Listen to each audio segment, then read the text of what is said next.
septic systems across Barnstable County in a 5-year period, nor does anybody who really knows anything think that that actually solves your problem.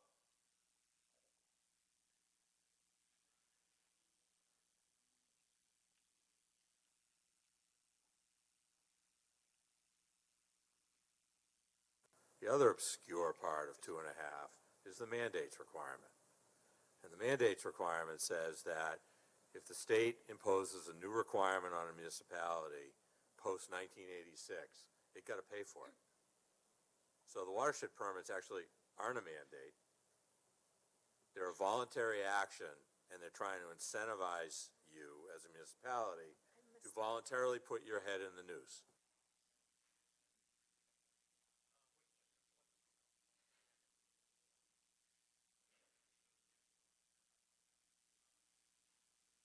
I was at DEP for 20-odd years, and I was at DEP the last time we did Title V regulation revisions, this code that Scott mentioned that went into effect in '95.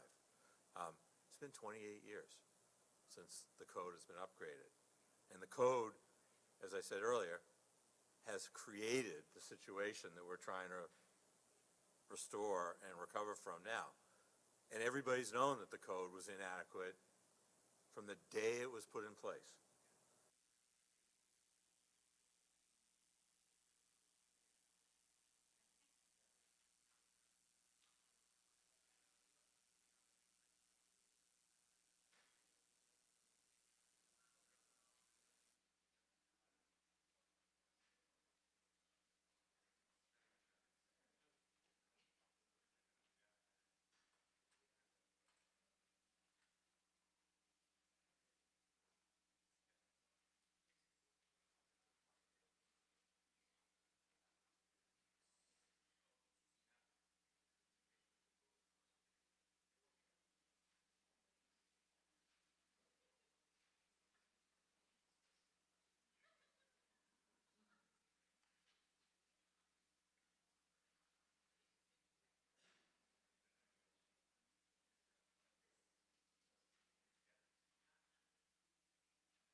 Good evening, everyone. I see a couple people that are walking in, but what I'd first like to mention is, thank you for, just sitting through that constant replay. That has a lot of relevance because that individual that was speaking, who was not a DEP employee, was an NSA subcommittee member. That person, as being an NSA subcommittee member, was part of those meetings that Mass DEP had on at least 3 occasions that were the source of these proposed regulations that we'll be discussing tonight. So it gives us an insight and a look into DEP's strategy and mindset with the proposals.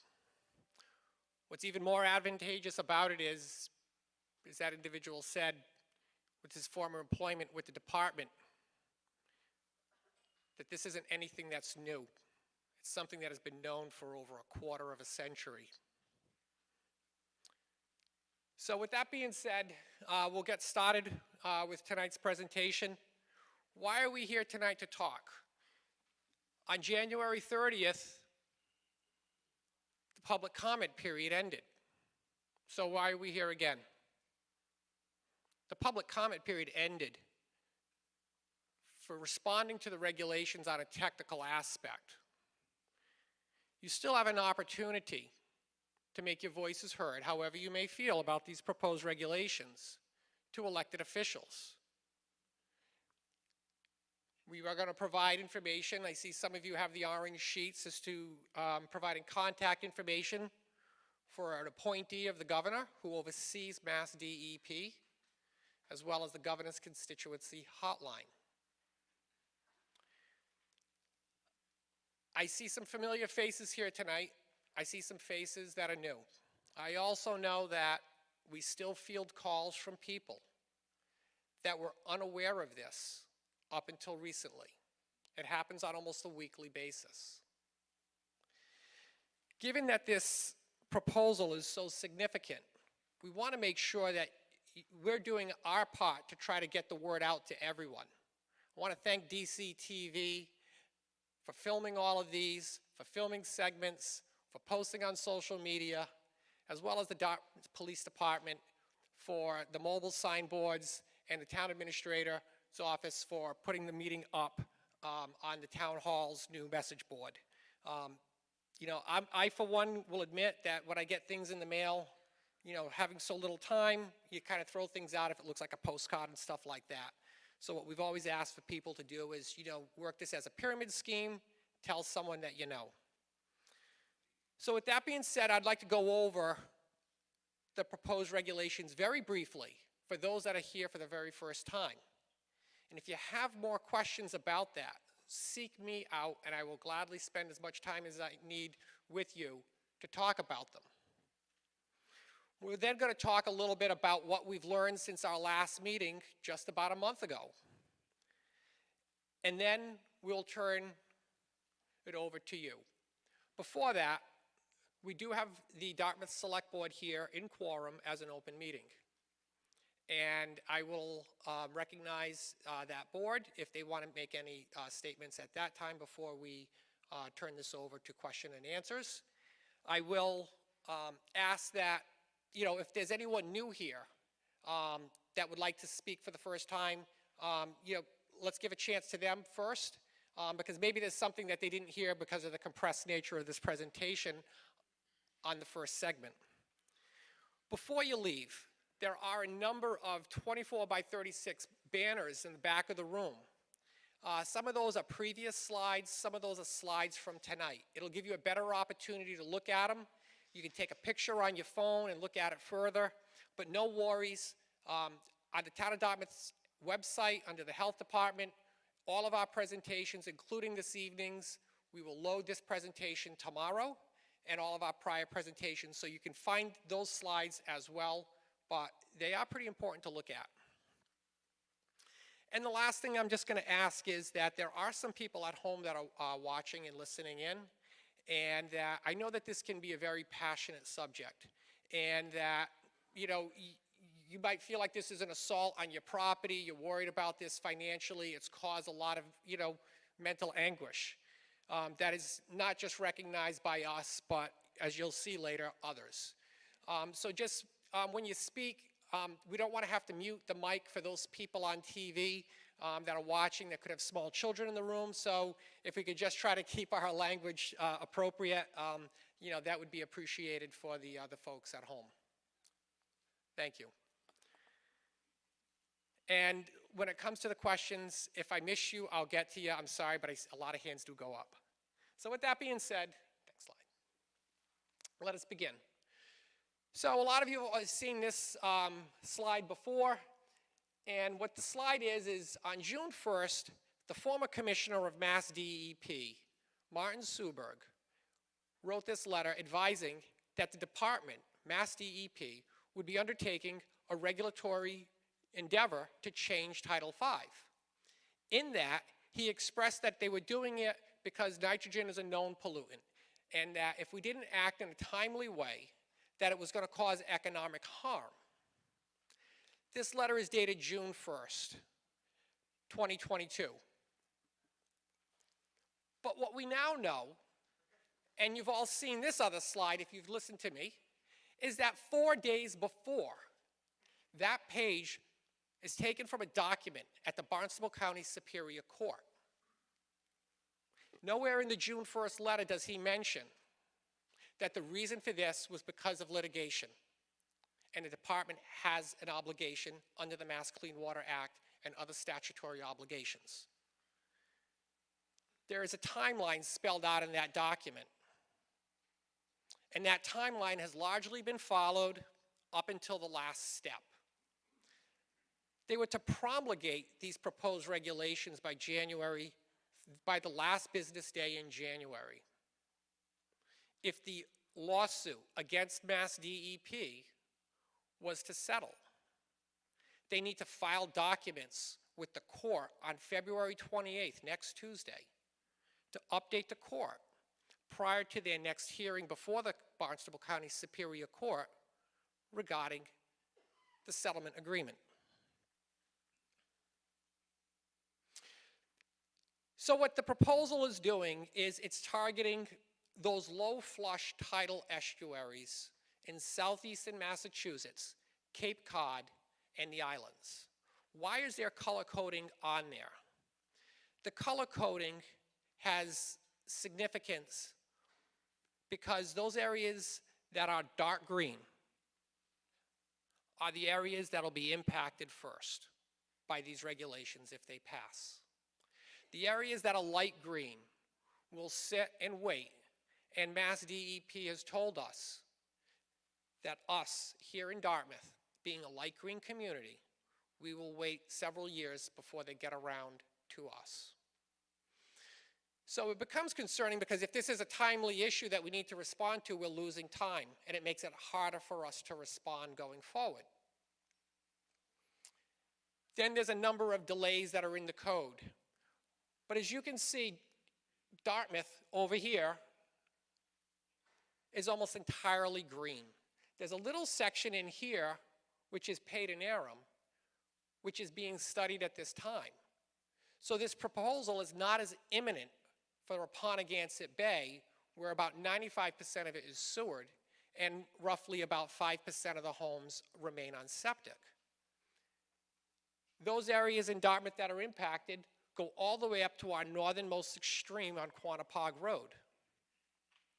We have a small area here that's not covered, which is Allen's Pond, and we have a small area here along the coast which isn't expected to be covered because that area of town discharges to the deep waters of Buzzards Bay and has not been studied and found to be impaired by nitrogen. How did these areas arrive at being impaired? Well, back in the early 2000s, the town of Dartmouth, as well as other communities, may have contributed to what was called the MEP, the Mass Estuaries Project. It was a long endeavor to study, find out what the background conditions were within the Slocum's River, within the Westport River systems, and are these healthy or are they impaired? These studies are also assigning as to the sources of where the nitrogen is coming from, and can we control that nitrogen or not? And we'll discuss that shortly. The other thing that's interesting, if you're here from another community, the aqua color is the third tier because they are in the process of studying that right now and finalizing those reports. If you're in a clear area, you've got a ways to go. You're going to be step 4, but you're still on the radar. Because what we know is that these low flush estuaries are also in a highly developed area of southeastern Mass, and they're facing an onslaught of issues that are leading to their impairment. So in short, what this regulation will do here in Dartmouth or any of the areas that are colored in green, it's going to require one of two things. a 5-year mandate. So 5 years from the date of being declared a nitrogen-sensitive area, your septic system will have to be upgraded to a best available nitrogen-reducing technology. Well, I just put a new system in as mine best available nitrogen-reducing technology. There have only been 2 or 3 systems that have gone in within the grandfathering position, within the grandfathering section of these proposed regulations here in Dartmouth that may meet depending upon timing. So probably not. Statistically, probably not. And if you're curious, ask me and I'll let you know. If you put your system in 2 years ago, it doesn't matter. The grandfathering proposal in these regulations, if your system is grandfathered because it went in 11 months ago, but your neighbors went in 13 months ago, theirs is not grandfathered if it's one of these advanced treatment units, but the younger one is. That doesn't make a whole lot of sense. There is another option, and that is the watershed permit. And for those that got here and listened to that cycle through, may be here for the first time, what is a watershed permit? The watershed permit has been sold to the public as being your exemption from this horrific upgrade. Because what we've been hearing for numbers are 5 figures for this upgrade.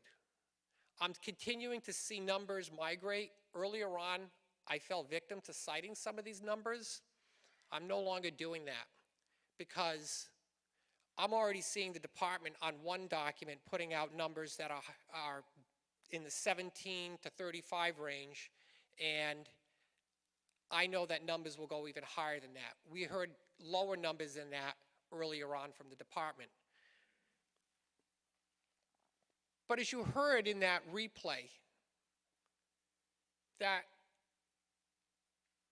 you may be required to put one of these in if we go for the watershed permit, or if the community you live in goes for the watershed permit.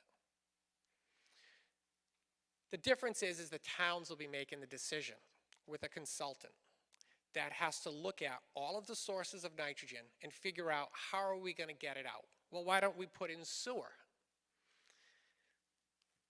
I will be very brief with why we can't put in sewer at this time. Our plant has a certain capacity. So if you're on a septic system, your septic system's built for so many bedrooms, 4 bedrooms, 3 bedrooms, 5 bedrooms, and that's all you can have for bedrooms. Well, our plant is based upon a certain ability to treat the sewage before it discharges. And we're largely at capacity. So you'd be looking at plant expansion, extending sewer lines, and even in some cases, possibly having to redo infrastructure that's already existing, because the infrastructure may have been built for what the intentions were of the town at the time, not realizing where we would be 20, 30, 40, 50 years later. So the watershed permit is really scary as well, because what they oftentimes do is they say, well, it's the town that's going to pay. Well, who's the town? The town is the people.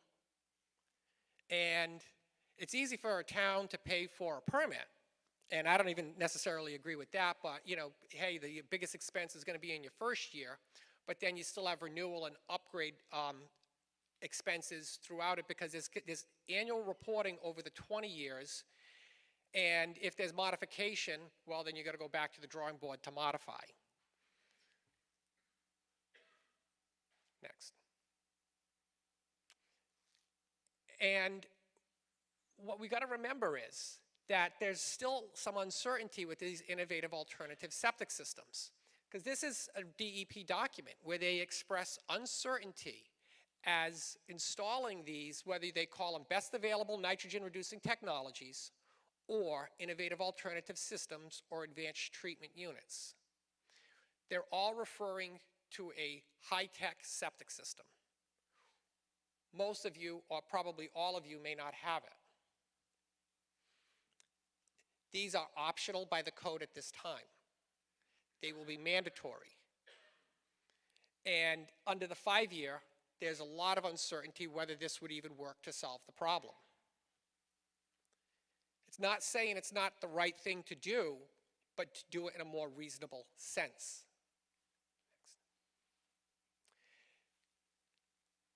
Now let's talk about the watershed, because everyone, I'm sure, who lives in a community that's impacted is saying, how can I be spared by this?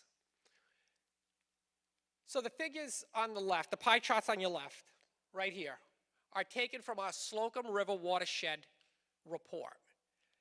The top pie chart shows the sources of nitrogen coming into the Slocum River. So you see that septic up there in the corner is 14%.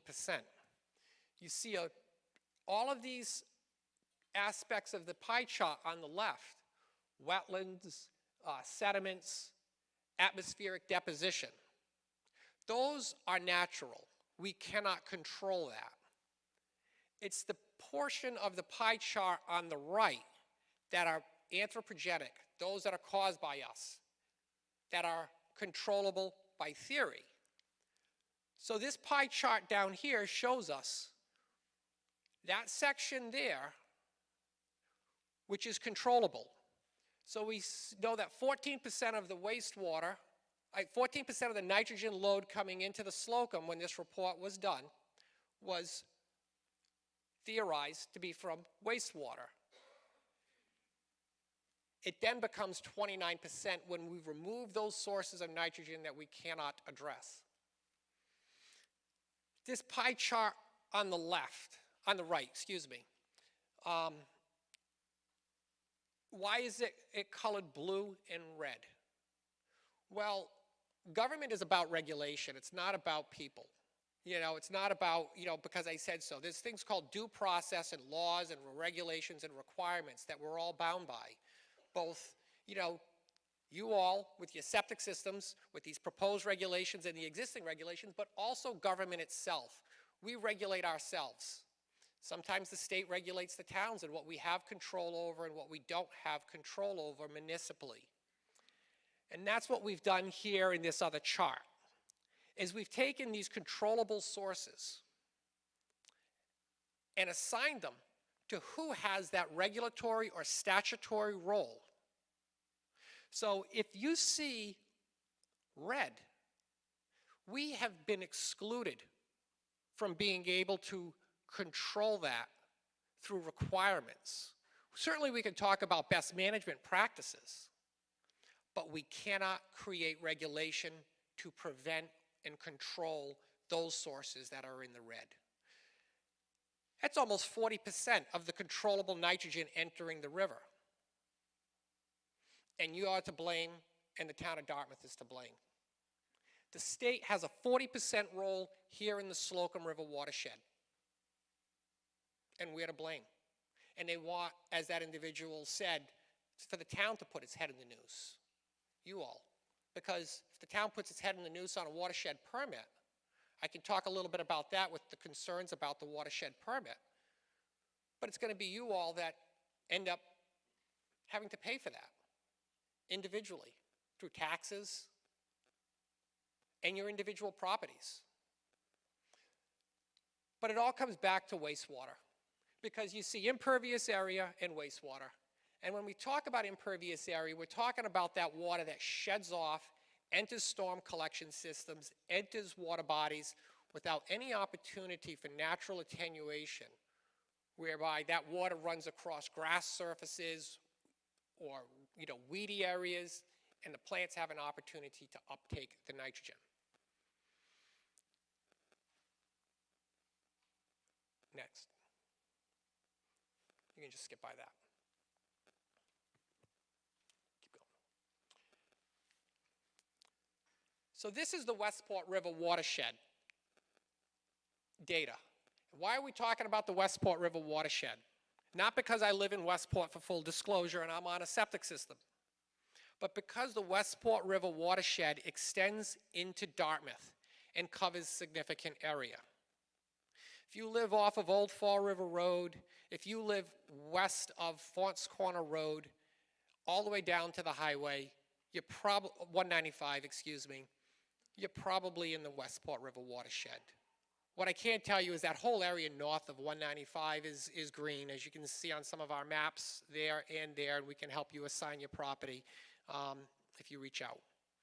So we have to look at the Westport River watershed because it may affect many of the people here in this room who live in Dartmouth. So in the top, once again, these are sources of nitrogen at the time they did the study. Many of these studies were done or began in the early 2000s, and they went for many years, and that's been one of the bones of contentions of many, is the age of these reports and various changes that have occurred since that time. So here, we come down to, we get rid of all of those that we can't control. Once again, we come down to controllable sources of nitrogen here.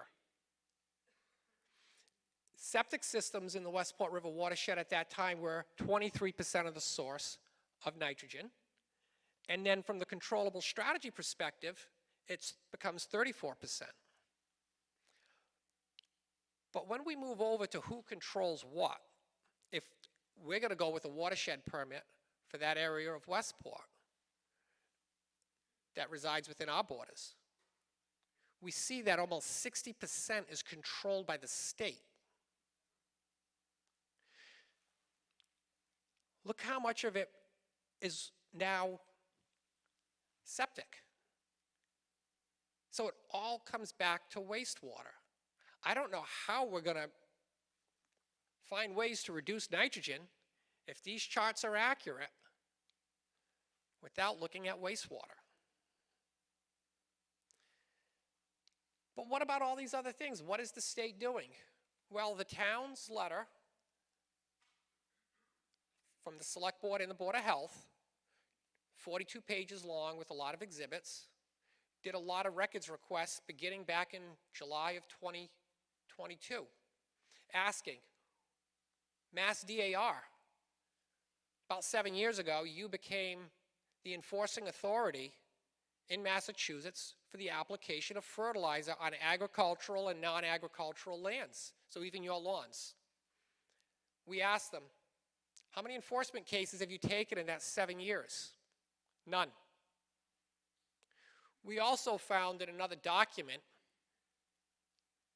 that Mass DAR really isn't to blame for not taking enforcement. Because when the law was passed, I believe around 2012, that mandated Mass DAR, Mass Department of Agricultural Resources, pardon me if I talk in acronyms, and yell out if I do, just say, hey, what does that mean? So Mass Department of Agricultural Resources was mandated by the legislature to come up with regulations regarding the application of fertilizer, plant nutrients in Massachusetts. That was largely done because of concerns with phosphorus and concerns about Clean Water Act compliance and a creative way to go about compliance so that it wouldn't cost massive amounts of money for publicly operated wastewater treatment plants to remove phosphorus. It was a feel-good statute because they said, we're going to remove the phosphorus from fertilizer instead of from wastewater treatment plants. But they never attached a funding source to the statute. So they never onboarded any staff for enforcement. So to rely on the state to target fertilizer in a watershed that may have vast amounts of agricultural lands where fertilizers are applied is waiting for reinforcements that are never going to come.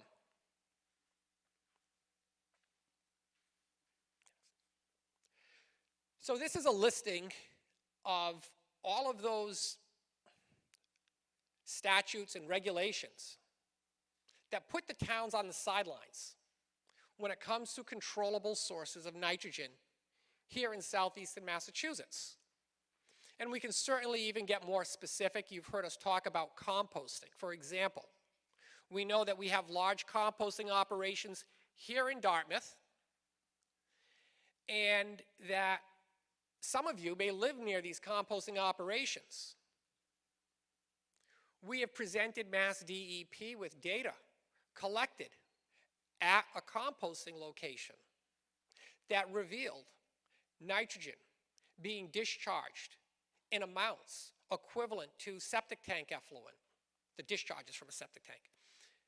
And in some cases, the leachate pools, the water bleeding out of these compost piles that were pooling and ponding on site, having numbers that were completely off the charts. So when I say, what is how much nitrogen is coming out of your septic tank? Well, let's just throw 90 out there, 90 milligrams per liter. Some people say 70, 60. We got 90 out of a pond that these compost piles are draining into.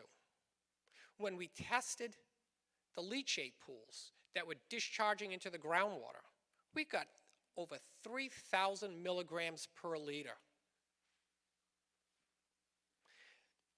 What did Mass DEP do? Did they send down the Bureau of Water Resources to take enforcement? Nope. They got that information in 2018.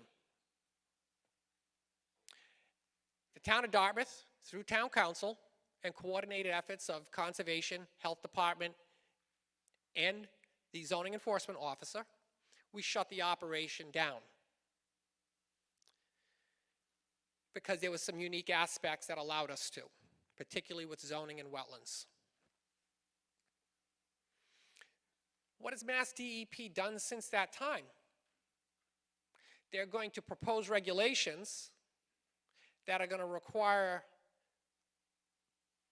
either a 5-year mandate, or if we go to a watershed permit, and we have to employ these best available nitrogen reducing technologies as part of the strategies, which I don't see how we can avoid, they're going to revoke your system approvals, even if you just put it in yesterday,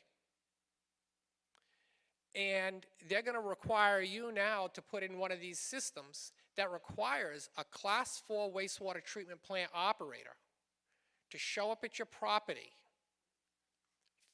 as long as you live there, or until sewer comes, which, we could talk about that for a little bit, but also to test your system and provide testing. What's the discharge on it? So they don't trust you living in your homes, trying to live in your home. But these large composting operations that we know are a source of pollution, they're not changing those regs. They're not revoking the permits. They're not requiring them to have a third party go out there and check them. They're not checking the groundwater to make sure that it's not compromising the public health or the environment. Tomorrow we will be releasing on DCTV a show showing the ills of composting in Massachusetts. Additionally, we know that sludge is coming into both of these watersheds from wastewater treatment plants. It's not a sanitary waste, but it is a nutrient-rich waste. I've done a records request on Mass DEP. I do expect to get those records sooner. And when we've had a chance to look at them, we will be doing a informational show on DCTV. Why is that? Because when we had almost 1,900 tons of sludge, type 1 sludge, come into Dartmouth last year, that is a source of nitrogen we cannot regulate. I'm sorry. Because in 2012, the legislature passed a law saying if you don't have a law on the book, a bylaw, regulation, ordinance on the books, municipalities for the application of fertilizers or sludge, you're banned from doing it. So we have to rely on MDAR. And as I noted earlier, they don't have any staff to do it, to be out in the field policing the entirety of the Commonwealth of Massachusetts. They have 2 technical people that I'm aware of, but you need field staff. This is a lot to read. It might be a little bit blurry. Apologies. I know when it blows up, sometimes it can get a little hazy. This will be on our website, but just kind of going through it. you know, one thing that we haven't talked about is we got vast state lands. So if we try to go after like stormwater, for example, we can't regulate UMass Dartmouth. We can't regulate the jail, Horseneck Beach, Demers Lloyd Park. Those are state lands. 195, Route 6. Affordable housing projects, 40Bs. If we decide to start making all sorts of local requirements for development, won't apply. It's a local requirement, they're exempt. Again, the fertilizer, but jumping up, agriculture cannot be unreasonably regulated in Massachusetts. The only form of agriculture that can be banned, and we're not trying to, you know, be an assault on, you know, it's the golf courses, it's the farms, it's this, it's that. But they want to talk about nitrogen, we have to talk about nitrogen. Because if you're going with the watershed permit, this is an untouchable source of nitrogen for the towns. But what we do know is that there is an option for Mass DEP that they do not exercise. Land application of sludge, we talked about the discharge of pollutants from composting. That's where these regulations are cited. I talked about that aspect of Mass DEP that they have that they do not exercise because we did a records request. Fertilizer, once again, this is something that no one is talking about, grandfathering. So oftentimes when you have draconian regulations that are coming into place, zoning often will trigger large landowners to hurry up and submit preliminary plans to planning boards. It locks in their zoning. And then if they keep moving along with the definitive plan, they can lock in local regulations for a number of years. And then eventually it sunsets. So it wouldn't surprise me if we go for a watershed permit or others in the watershed if it spurs some interest in subdivisions to lock in their grandfathering. And they would be exempt from the local regulations. And Mass DEP has authority over certain large systems in some watersheds. How are we to be assured that they're going to be as vigilant about upholding their stake in the game with these large systems when they've shown they have no interest in dealing with compost discharge, with confined feeding operations? I don't have much faith. Next. So what have we learned since the 23rd when we last met? We talked about records requests that they were withholding. We know that many of you have wrote letters and emails and you've copied me on them, and I've read them. And I can't thank you enough for copying me on them. And we filed an open meeting law complaint. Next. So as far as some of the letters that have been written, emails that I've been copied on, this is one that I'm sharing with you. You don't have to try to read it, but I'm just putting this up here as a visual because you all care about the communities that you live in. And I've certainly received emails from people elsewhere in southeastern Mass and Cape Cod. And what everybody expresses is that, yeah, we don't want to see things go down the toilet. We want our community to be a great community, which includes our natural resources. But we need something that is reasonable. We need reasonable regulations.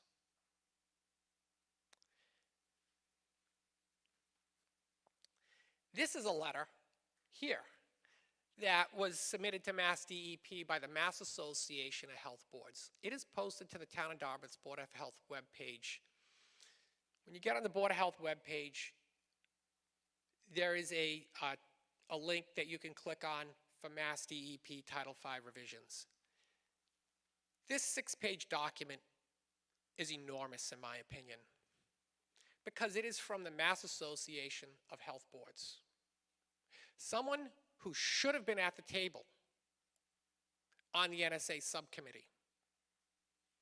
Because these regulations have an impact not only on the environment, but there is an impact on public health, but it's going to be unintended. Because nitrogen, as a pollution source in a marine system, it's not going to compromise public health. It'll compromise the environment. But these regulations, as this letter states, are inhumane.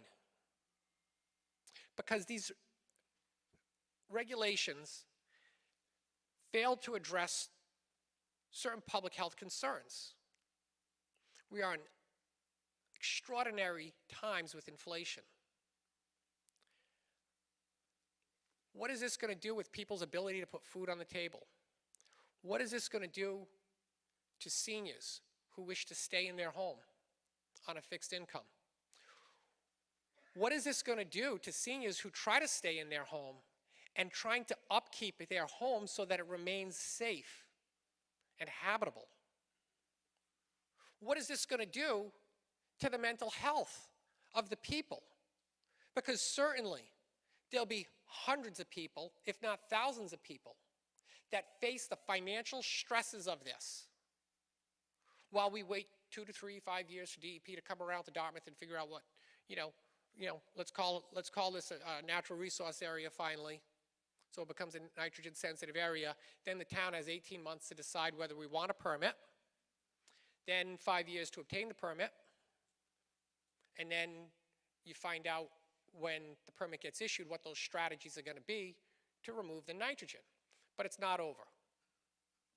Because in the proposed regulations, when you heard that cycle through before I started speaking, what you heard is someone described these permits as a noose. That's pretty vile. But that's exactly what they are. Because you're stuck. You're not getting out. If things don't go the way you intend under these permits, you're stuck. Because now you're in enforcement. And I asked the department, I said, listen, we share watersheds. These watersheds are not exclusive.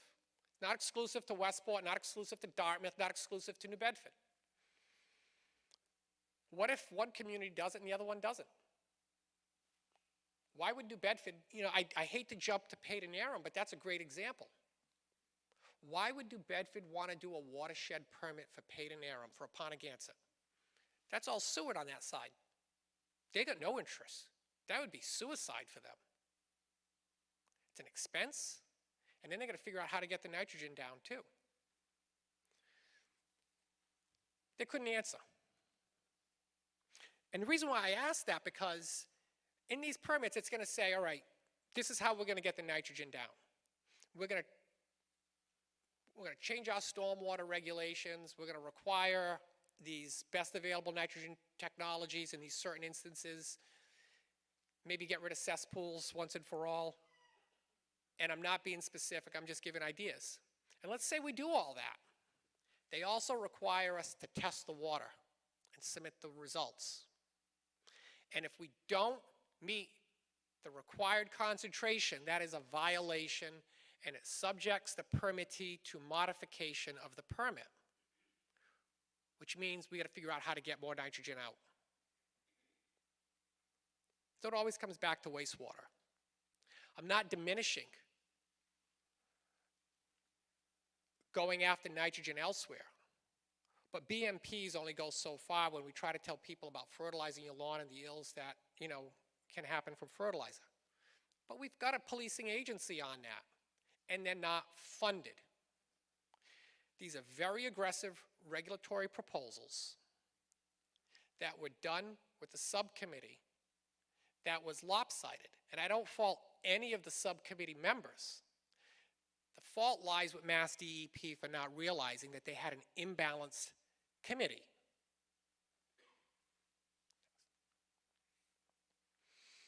So on the topic of records requests, so I think it was around January 19th when I asked DEP, what's going on? It seems like you're withholding documents, and they wouldn't answer. They did a roundabout how, Ms. Garcia said from the Southeast, well, we love working with Mr. Michaud and Mr. McGinnis. We made a records request on November 18th, 2022. On December 5th, they hit us with an estimate because they said, oh, your request is so voluminous, you need to pay us $1,275. So it took the town a little bit of time to process the check. We mailed it out to them. And on December 22nd, they got it. When I mailed it to them, I was a little concerned. Because I said, if I send certified mail, it goes into a drop box, and I don't know when they got it. And if they sit on the check, I don't know when they're going to process it. So I got no way to prove when they got the check. And I can't hand deliver it, because they require payment by drop box. So I sent it with tracking. So I know they got it on the 22nd. But on or around the 5th or the 6th, they sent me an email saying, oh, we just got your check, and yeah, we're going to stop processing, we'll be in touch.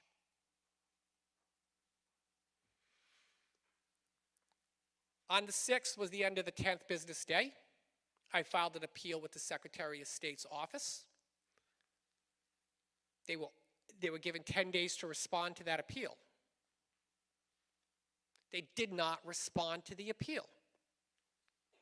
On January 23rd, the Secretary of State's office issued an order to DEP to provide those records. And finally, on February 6th, they did. They never deliver anything, the Boston office, with the snap of a fingers. They're always running out the clock on our requests. What did we get?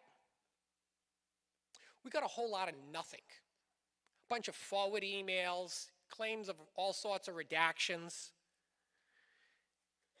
but really nothing. They threw some filler in that we didn't even ask for, but that's interesting. Next. Because the filler in which we didn't ask for shows the hasty approach of Mass DEP with all of this. Because when they met with the city of New Bedford, they told New Bedford, you don't have any stressed watersheds. But we're looking at some of your watersheds now, like, Acushnet River and Clark's Cove. That's not true. The Slocum River watershed extends up to Turner's Pond and beyond, and that area behind the New Bedford Airport. That is served by septic systems. So Mass DEP is just hastily running along, trying to hurry up and do this. And in that letter by Mass Association of Health Boards, there is a very significant statement in there that they put. And I want to read it to you.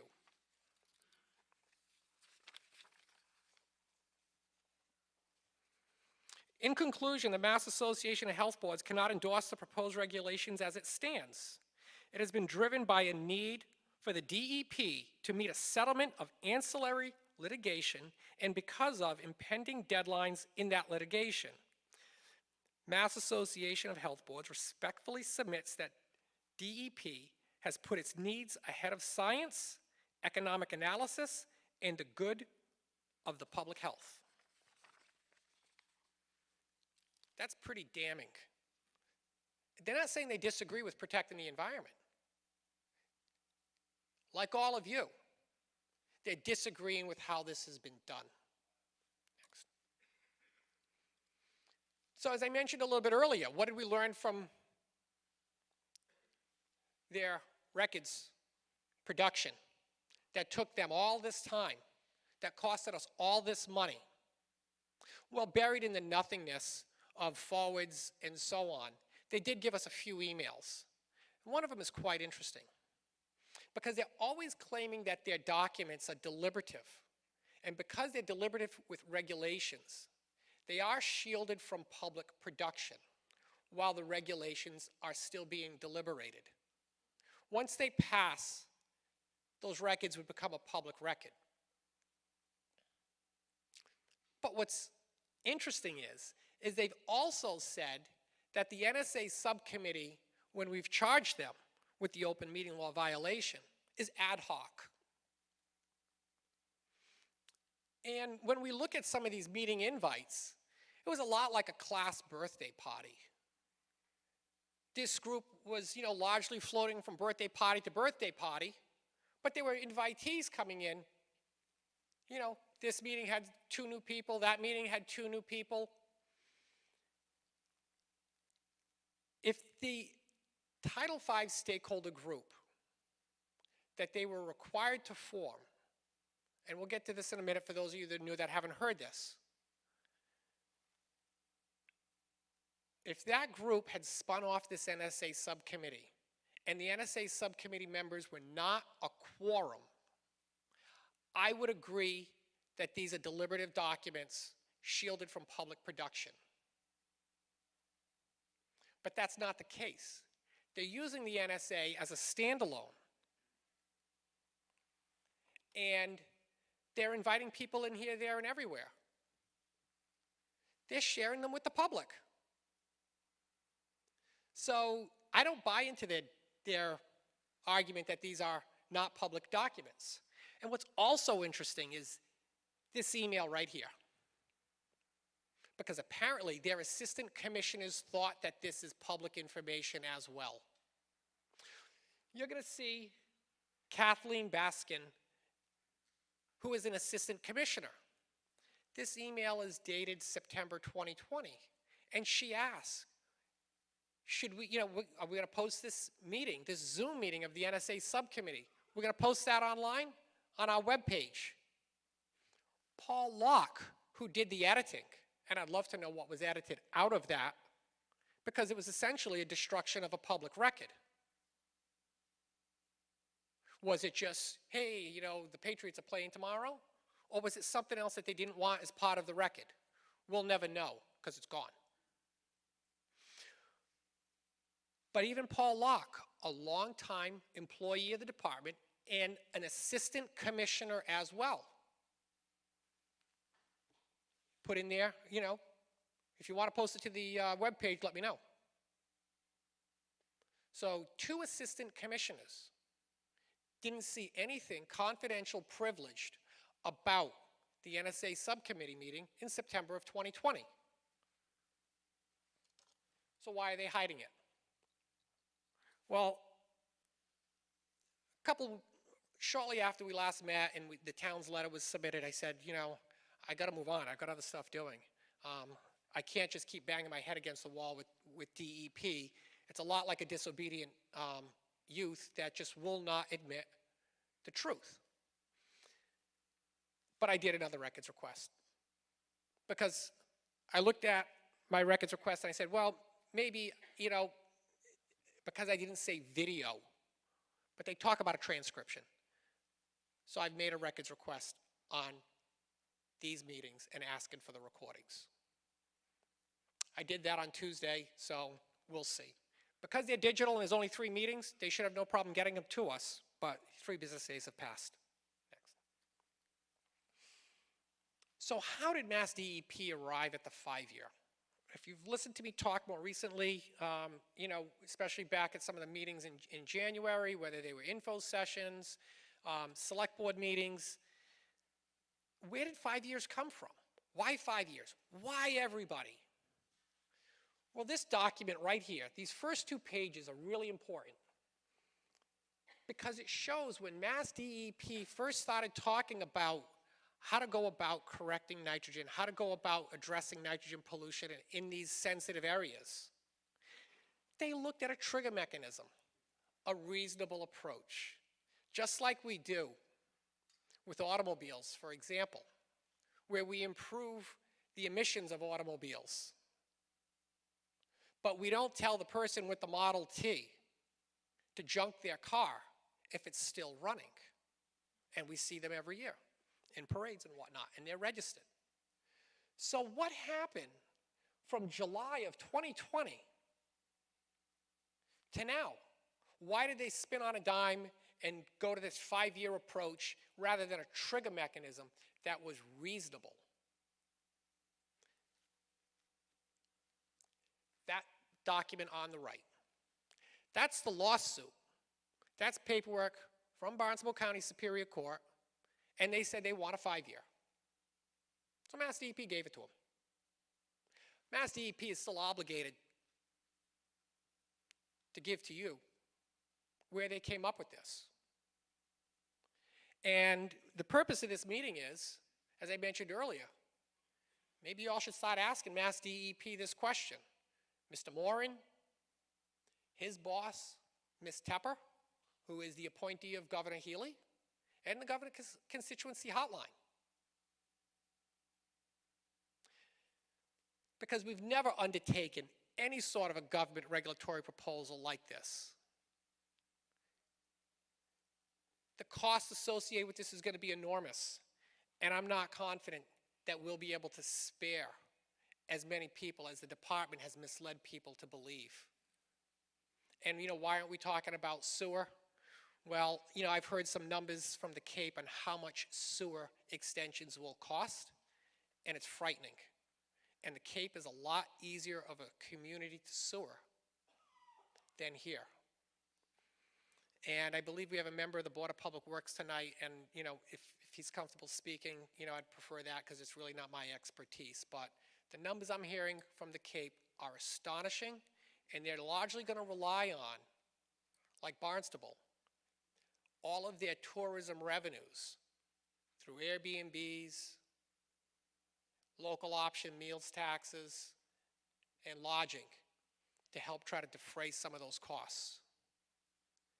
This is an undertaking that is probably very similar to some of the work that occurred in Boston Harbor. And when you look at the population, probably very similar. But we're not getting the federal and state funding for this. This is enormous, what this is going to cost. And government should not be just saying, let's not worry about this for 30, 40, 20 years from now, we'll worry about it then, or whatever. Because we're setting ourselves up to fail. I don't want to see the person that comes in after me have to deal with the tornado of enforcement because, oh, guess what? Things are even more expensive, things are even more impossible, and yet now we're going to have to, maybe require more IA systems, these advanced treatment units. If they don't want these regs to be reasonable, the only way this is going to happen is by the people paying for it.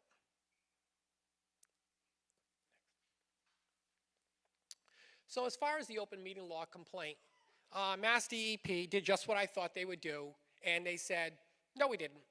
We didn't violate it. They gave a couple arguments, but really what I was most encouraged by is what's highlighted on the far right.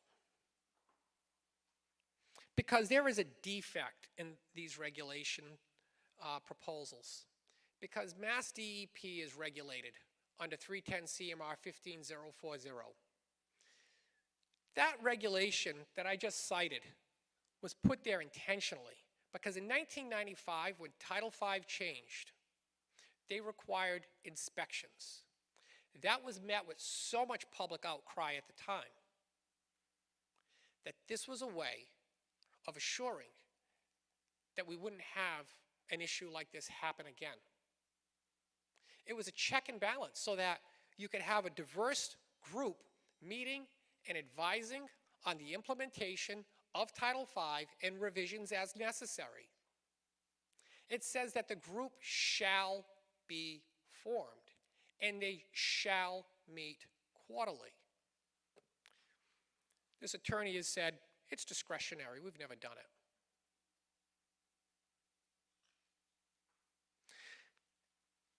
Well, it also says in their proposed regulations that if the town doesn't go for the watershed permit, then you shall upgrade to a best available nitrogen reducing technology. So is that discretionary, or is shall only discretionary when it applies to Mass DEP? That is a problem, because once again, this points back to a defiant state agency that met with a lopsided committee through their selection, withheld documents, lied to the people on June 1st, and gave insincere intentions as to why they're proposing these regulations. And I'm astonished that we're still at this point right now, and someone hasn't said, stop this in its tracks. We need to reboot this. And let's go about this reasonably with proper public participation and better representation of the people that are going to make this happen. So if you didn't get an orange sheet, there's some in the back. That has the contact information here. Mr. Moran, Ms. Tepper, and the governor's constituency hotline. However you may feel. You may feel like, well, you know, maybe he's being a little overreactionary and this is all, you know, don't worry about it. I'd rather be wrong than right. So, you know, with that being said, these regs haven't passed yet, but we're racing towards passing them. So hopefully, if you're concerned about this as I am, and you reach out, maybe we can get the attention of these people for a better redo. Because why I'm here tonight is, we're going to be delivering the bad news if these regulations pass. Whether it is through the state mandate, or whether it is through a watershed permit and those strategies that will come as impacts on your individual properties and the expenses associated with that. We do not have any funding source at this time. And the other thing that is concerning is that, you know, funding sources, we're talking Cape Cod all the way around to South, you know, to Westport. How much money is that going to take? And this is a Commonwealth issue, and everyone should be chipping in on this. These are the navigable waters of the United States. These are the coastal waters of Massachusetts. We need help, but we also need better regulations, because if we go the watershed permit despite our best of intentions, I'm not confident we'll succeed. And I've been at this for 27 years. I grew up playing in the Westport River. And, you know, I know all of those things that are, you know, impacting our environments, and I'm scared. We've had conversations with the Buzzards Bay Coalition, myself with Mr. Rasmussen, Ms. Brooks from the Select Board. It's encouraging, because some people look at me as like, oh, you're the outspoken maniac that's, you know, against these regs. No, I'm against bad government. And I'm for reasonable regulations that protect the public health and the environment. So with that being said, it was a nice sit down that we've had on a couple occasions. I've even met with Ms. Peterson from the Buzzards Bay Coalition. And, you know, it's conversations that we want to keep having, but I hope it's not looked at by Mass DEP as, oh, isn't that cute, and maybe we'll all work together. No. The art of compromise. These regs need to stop.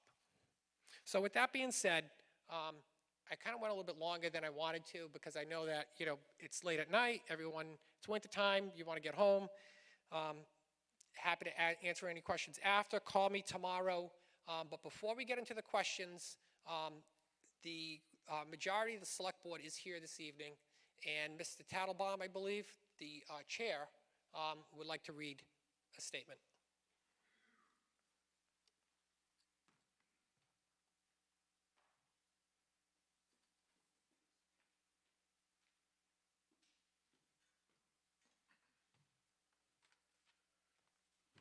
Wow, that was a sobering, informative, and passionate presentation.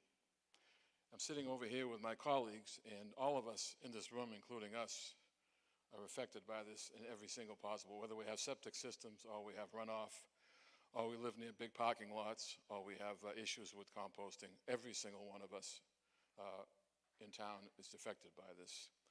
And here we are, as a Select Board, we're trying to protect all of us at the same time, and we live here as well, and we're volunteers to try to do our part to help us get through these issues. there's a couple of things that I've been thinking about as I'm listening, some sobering facts that are somewhat comforting. The little town of Dartmouth years ago had a battle with the DEP regarding the Cecil Smith landfill. Two of my colleagues on the select board were on the board at that time, Mr. Mickelson and Mr. McDonald, and they're on that board today, along with our town council, Mr. Savastano, who fought and won us a great victory. And it was almost like a broken record of playing what Chris talked about. There are issues here that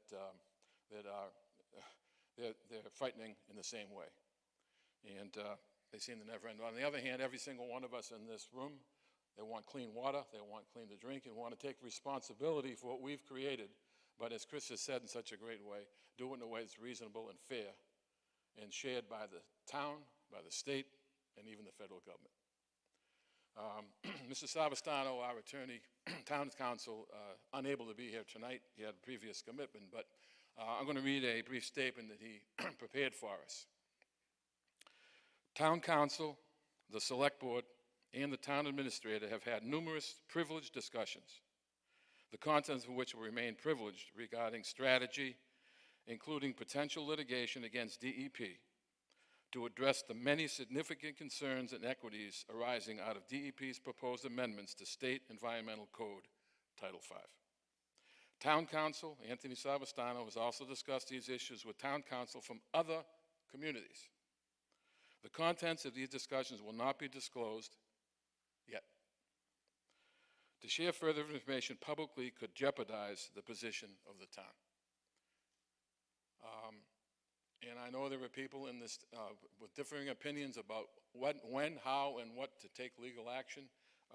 We have put our faith, but to tell you the truth, we meet every single one of our meetings since November has had Title V in its private agenda meetings, executive commission meetings, as well as our open meetings. And this will be on our agenda week in and week out.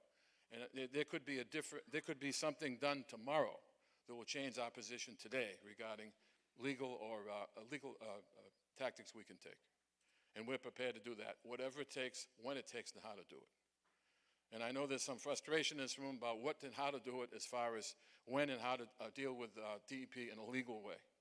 We're in it up to here, day in and day out, and we're taking counsel we feel is the right way to go. So, having said that, I guess Chris is going to take over, and they're going to work on some questions and answers that may come along. Thank you for listening.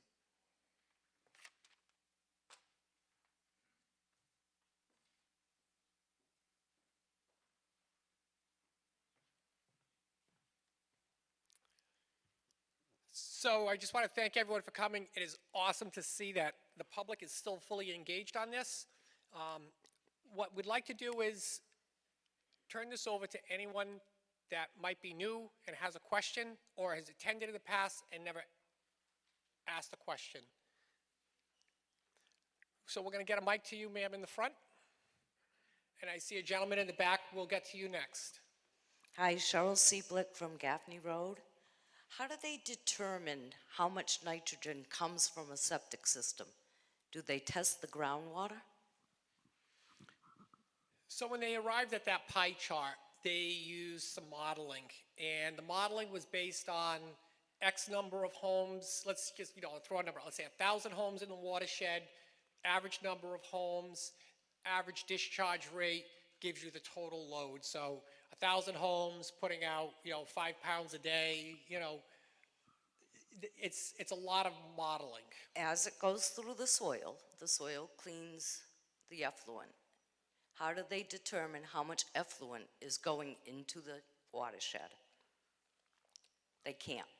I am unaware of any studies that have been done in southeastern Massachusetts, and that has been a position that has been raised a couple times by, I believe, a person here tonight, that we really don't know how the geology of southeastern Massachusetts responds as it does on the Cape. The Cape is just a peninsula of sand. Water goes straight down, sits in this sandy aquifer. Southeastern Mass has very different soils and vast expanses of wetland. We really don't know what happens between Quantapug Road up in North Dartmouth and the East Branch of the Westport River. That water that discharges on Quantapug Road presumably migrates through, travels through wetlands. Is there any uptake? Which is one of the strategies when we're looking at how do we combat nitrogen with impervious areas. Some people will say, well, then that's the whole reason why to go into the watershed approach, because then you go into targeted areas. But we just don't know. It's just based on theoretical nitrogen load from septics. We've got X number of septics, theoretical nitrogen load from impervious areas, and you assemble it. And that's one of the fears, is that there's a lot of assumptions that are made. And we know that there's a problem. No one said that there isn't a problem. No one said don't do anything. But with all of these assumptions, and then the permit compliance is not based on our actions, but our actions and the response in the environment, that's scary, because we can do everything and still fail.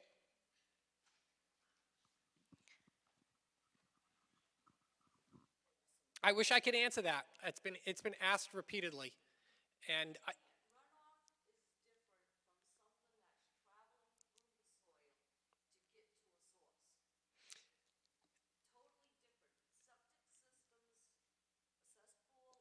Septic systems, a cesspool, a sandy area, and a quarter acre, when you have all those houses together, is totally different than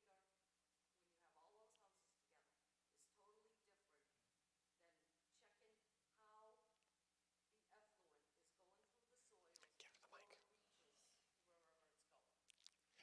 yeah, just to summarize that, apologies, that just to summarize what you said, that when the septic system passes, when the wastewater passes through the soil, it's different than when it runs across the land. And that's why I mentioned earlier, apologies, sometimes I can be a little bit technical. You know, I agree that our geology here in Dartmouth is vastly different than the Cape, and we are assuming the same, that we are not taking into account all of those wetlands that the Wetland Protection Act and the Conservation Commission and Mass DEP through their regulations protects. Those are things that are happening, and we protect them for a reason, because the wetlands are our defense against pollution entering our groundwater, where we need for private and public drinking water supplies, our beaches, so on and so forth. Those bordering vegetated wetlands are our defense against pollution. Doesn't mean that we obliterate them and bludgeon them like they're trying to do to you with these regulations, but we just don't know. And that's the scary part, is that, you know, these regs have a performance standard, and it's based on so many assumptions, and they're based on land uses from 15 and 20 years ago. And I know that this isn't the same Dartmouth or Westport from when these studies were done. So these charts, I don't believe are all that accurate, that show this is how much nitrogen is coming from there and there. There's been a variety of land use changes. Composting is not even on there, for example. We were not getting sludge up until about 2014, 2015 in Dartmouth. But we're getting it now. We can't do anything about it. So yes, there's really, it's just, it's hypothesis and theory and models.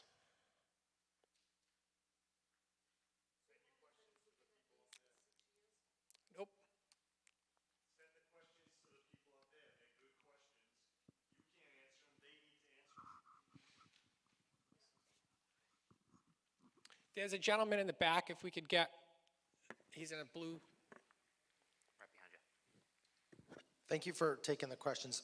I think that for us to think that the DEP cares about any of the nitrogen numbers, however they are fabricated, whatever science they use, you know, nitrogen's good for the soil. It makes some plants grow. It kills others, which when they're decaying, they kill the fish. It can cause climate change. So they're going to use whatever they want. I don't think that's the right approach. I like your approach about the cost. the mental anguish for everyone. I think that's the direction to go, because there's thousands of people in Dartmouth that could be affected, hundreds of thousands in southeastern Mass. I don't even think there's capacity in 5 years from every construction company out there to retrofit all these, these septic systems. It's unfathomable. I just don't even, the dollars and cents don't make sense. To actually get it completed doesn't make sense. So I guess my question then would be, in terms of nitrogen, if it's that bad in this particular area, I guess in Massachusetts and southeastern Mass, we're it. Nothing on the West Coast, nothing up and down the eastern seaboard, nothing in the southern states. We are it. We are the worst people on the planet right now in the United States causing nitrogen problems. And we have to foot this on ourselves. We get no state aid, we get no federal aid. How is it that we're the only contributors right now? Because this is all, nitrogen now is the new N-word for me, because I didn't know it was such a huge problem. So are there other communities, other states, or are we all on our own in Massachusetts, and to solve this with just the people in this room and in southeastern Mass on this huge nitrogen problem? I can answer that. So the Chesapeake is a very flat, the Delmarva Peninsula. Chesapeake Bay on one side, Atlantic Ocean on the other. They have been addressing this issue for a number of years. And one of the things that was interesting is, because composting has become such a problem in Dartmouth, we've looked at their regs as well. And their regs address the concerns that we have. But also Long Island has been undertaking efforts to address nitrogen as well. And they had a pretty unique approach, because they came up with a significant amount of money, and they provided that to homeowners that would be affected by their regulations. Without any other aid from the states or the feds, they did this all on their own. The Chesapeake Bay scenario that you're mentioning. I have not looked into the financing on the Chesapeake, and I know that the Chesapeake that goes back a number of more years than I believe Nassau County on Long Island. Because I think we need to compare apples with that. Are there extraordinary measures like septic, changes? Because it seems as though, based on your 14% pie graph, 100% of the burden is going to be on the landowner, not businesses and et cetera. So it seems as though, why is it just seems to be focusing, it seems to me anyway, on septic? And is that what's going on then, for example, in Chesapeake or Long Island? Yeah, again, I have not been made aware of or discovered any of these radical approaches of the 5-year as Massachusetts is doing. This is extraordinarily cruel. Nassau County, they put money at the homeowners. I want to say it might have been $10,000. They also have more favorable soil conditions, which, $10,000 doesn't sound like a lot of money here, because our systems cost a lot more money. But when you get into installing septic systems out on Long Island, sandier soils, the water tables are not as much a problem as they are here in Dartmouth. So, and it also, when you have sandier soils, it makes resources a little bit more available for the construction as well. So that 10,000, I don't know what that translated to in an overall expense. But no, I do agree with you. That's why I mentioned the MWRA when they cleaned up Boston Harbor. That had vast federal and state funding thrown at it. It wasn't put on the backs of Boston. We all pitched in. So why aren't we all pitching in again? Right. Thank you.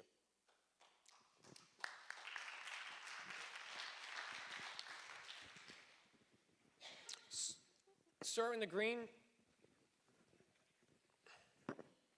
Oh, stop. Yep. Yeah, hi, Tim Smith. I gave you some documents on the 30th about rock salt in the road, and I'm just wondering your opinion on it. We're talking about watershed here. Yesterday the roads were white. It rained. Where did it all go? Does it affect the environment? That's my question.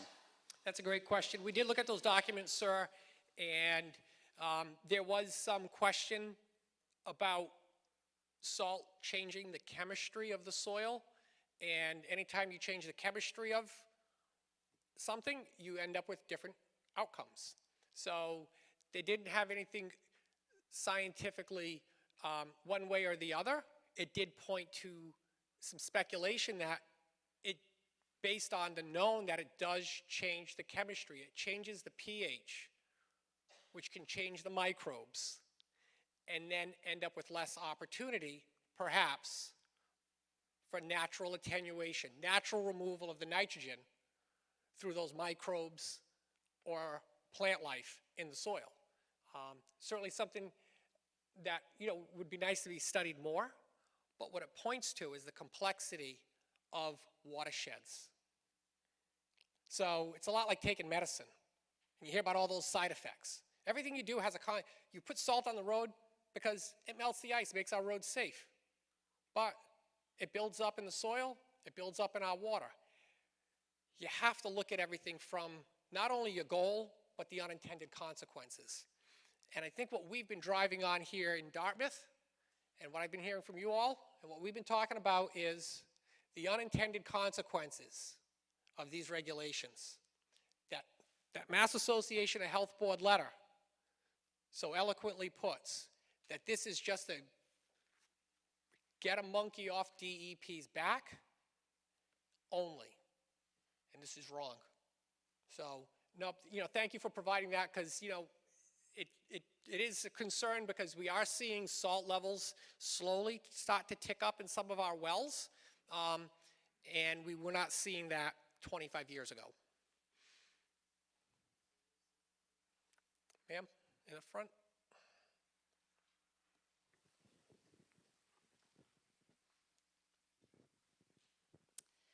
So I just want to say I'm very happy to see such a big crowd here tonight. I've been involved since the time between Thanksgiving and Christmas. Since my neighbor Chris Fay reached out to us when he found out about it, and he reached out to us because because we have a wastewater purification business. And I have to say that this was like a dark cloud over the holidays for my family. We were worrying about our community and the impact that these mandates were going to have on our community. Originally the date to have our comments in, I believe, was December 16th, which was right in the middle of the holidays, and I was thinking of all the people that are spending on their holidays, and then they were going to be hit with the amount of money to put into a septic treatment that would not even guarantee results of a positive outcome for eliminating the nitrogen and making an impact on our environment. So we were able to all work together to get things extended to the point where we are today, all talking and trying to unite and stand together.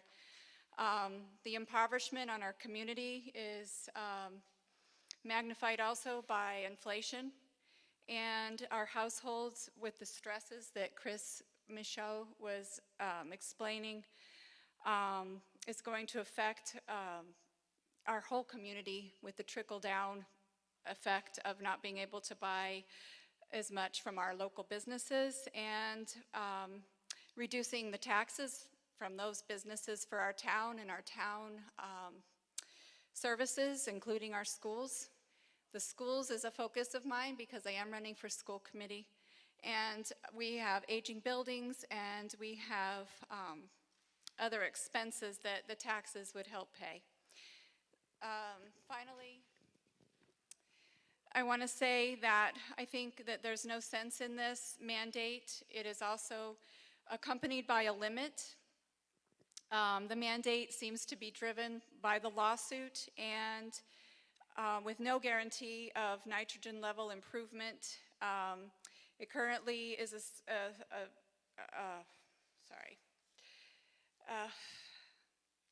so my husband's been working on a solution that is cost effective and could help reduce nitrogen in case this does happen or if there is a need.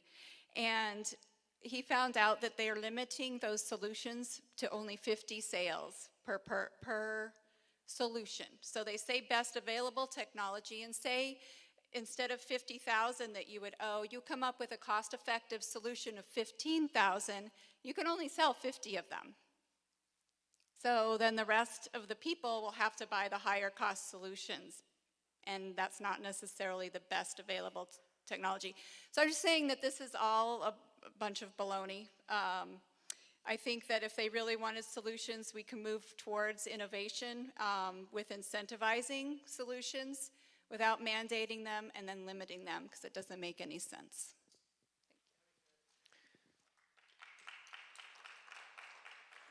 So one thing I just want to add for a point of clarification, that this is a pretty scary time because these regs are only looking at nitrogen.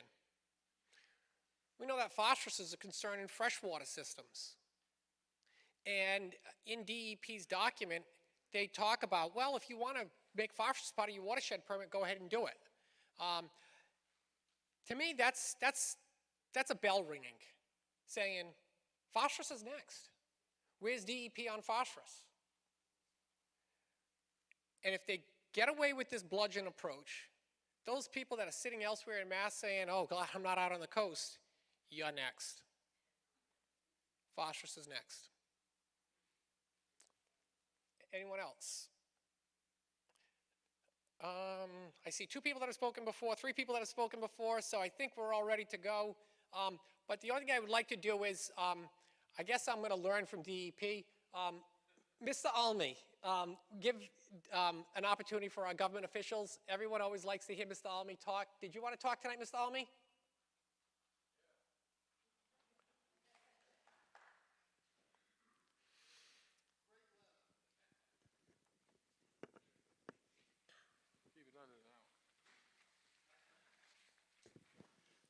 I was once told that to work hard and be rich and famous, but if you got to choose, be rich.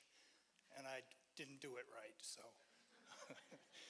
Anyway, my name's Rob Almy. I'm the chair of the Public Works Board. We wrote a letter, not as long as Chris's letter, but hopefully it'll take the DEP a while to deal with some of our comments. Most of them are pretty technical. I do want to summarize. We had 3 requests, basically. We said that the review of the regulations hadn't met basic public agency requirements for inclusive and transparent development, and we suggested they start over. The second is that we didn't think the regulations were in the interest of the residents of Dartmouth. Then they needed to be redone. And the third is that they needed to take 6 months to think about everything that everybody's saying and then start over. So those are basically what we asked them to do. So what do we want different? So this is the question. The state's not going to give up. In this part of the world, estuaries have a problem. They are slowly degrading. That's pretty well established. They're important. That's pretty well established. And most of us figure it's important to do what we can to protect them in ways that we people can do. First of all, I want to say nitrogen's not the only issue. There's a bunch of stuff out there that's not good for estuaries. But what we got on the table now is dealing with the nitrogen question. And I want to give you a little bit of a kind of an interesting factoid. Most of us are familiar that there was a big coal burning plant down in Somerset, Brayton Point. That was turned off a few years ago. I am told, I haven't seen the data, but I'm told that ambient nitrogen nitrate in the atmosphere here has dropped 50%. Now, I'm not going to go back to Chris's pie charts, but one of the biggest, if you will, uncontrollable sources of nitrogen was atmospheric deposition. If that's dropped 50%, seems to me the analysis needs to be redone. By the way, there are environmental groups locally, whom I won't name, who agree. And they believe that this analysis in the Slocum's River needs to be completely redone, which will raise issues about nitrogen transport through soils, which is an excellent issue to raise. In any event, I'm a big fan of local control. I've had a lot of different jobs in my life, and most of them have been centered around either working for local officials and protecting their discretion, their local control against state and federal interests, or working for consulting firms and, again, working for local interests. I'm going to suggest something here, that we look beyond this mess and start thinking about what we as a community can do to look at some of the issues in our watersheds and start working on some of the obvious stuff. Get together, talk about it, come to some kind of understanding about what some of the issues are. And when the state comes back, we won't need no stinking permits, right?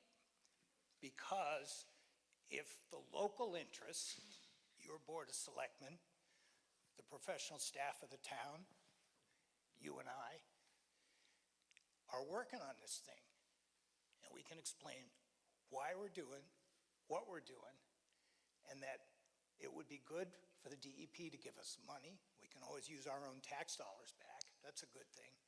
But we kind of got it under control, and if somebody else needs help, by all means, go help them. But that's kind of where I'm coming from on it. And that's not an official position. I'm just giving you my experience. And I'd be happy to answer any questions that people have, but I also feel for the fact that it's late, and we want to kind of, people like me ought to keep it short. So, anyway.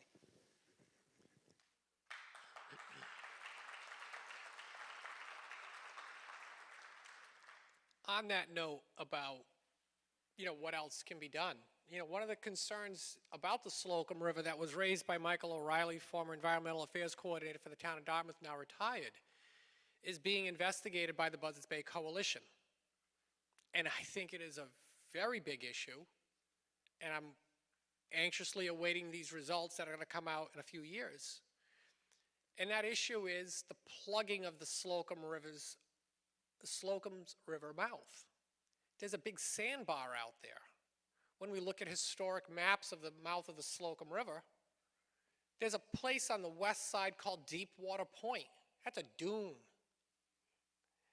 And what the Buzzards Bay Coalition is investigating is did the causeway that was put in the 1930s before the 38 hurricane change the shoreline, which in the 38 hurricane we know that the vast beachfront community on East Beach and Westport got wiped off the map. Where did all that sand go? So we know that Deepwater Point is where that there were fish traps out there, and that the select board permitted the fish traps back in the 20s and the 30s. That's all a sandbar now. So how does the Slocum River flush if it's plugged? And the reason why I mention that is that it goes to the uncertainty of a watershed permit. If it's not flushing, does it really matter what you do upstream? Because with that dam of sand there, we're only getting a lensing of water coming in and going out. And we've flown that river and we've seen it on a flood tide, and you can see the salt water hitting the freshwater dam. You can see the tannin-rich fresh water locked up against the seawater well inside of the Slocum River. Anyone else? I'm going to go with the lady in the back, and then I'll flip a coin on you two.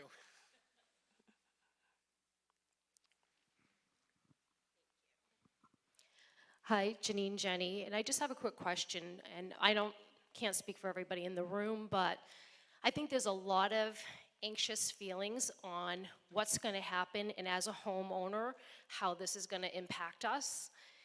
And I just feel like everything's been so rushed, all these meetings and get your comments in by January 30th.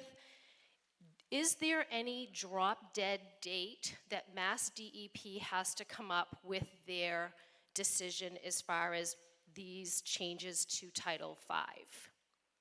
Or is this just seems like a non-ending situation? So that's a great question. There is a drop-dead date if they're trying to save their hide from the lawsuit. In the stay order recorded at the Barnstable County Superior Court that suspends the litigation between DEP and the Conservation Law Foundation, if they adhere to this schedule and they do as they promised, then it all goes away. And I'm not sure if it's on this page or not, if they don't meet it, then CLF can proceed with litigation. So what's going to be really interesting is to see what Mass DEP files with the court next Tuesday, this coming Tuesday. We don't know. We'll wait and see.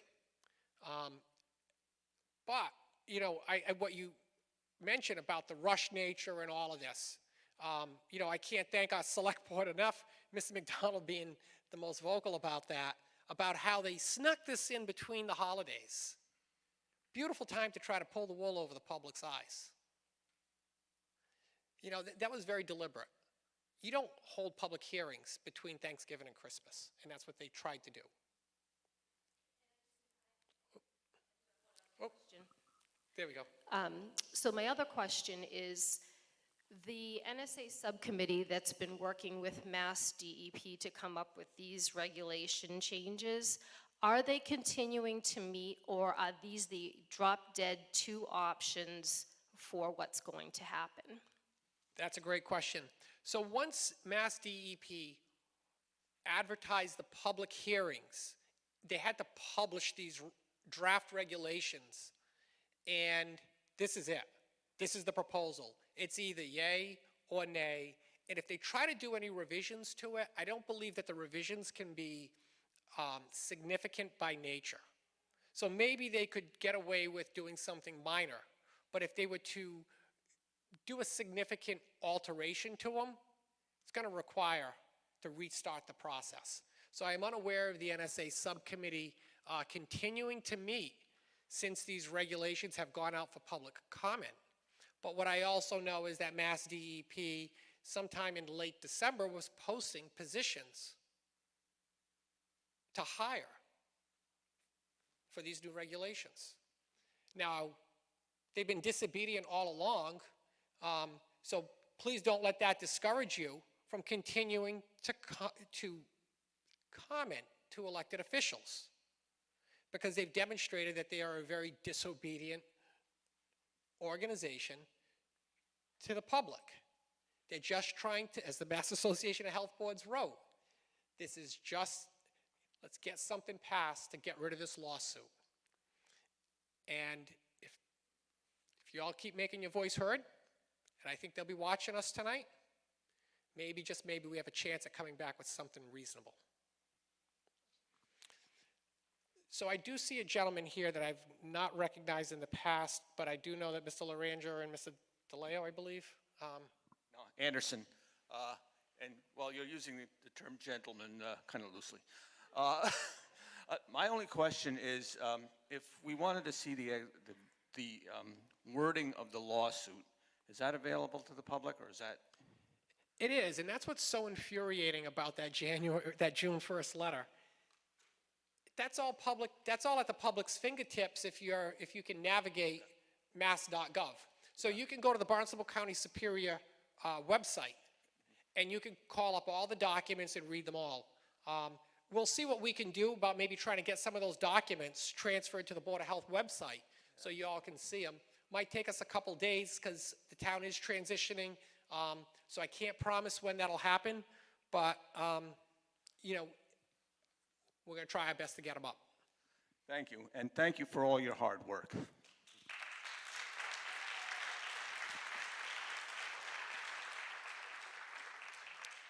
I'm going to go alphabetical. Sorry. Good evening, everybody. Mike Dallio. I'm a Dartmouth resident.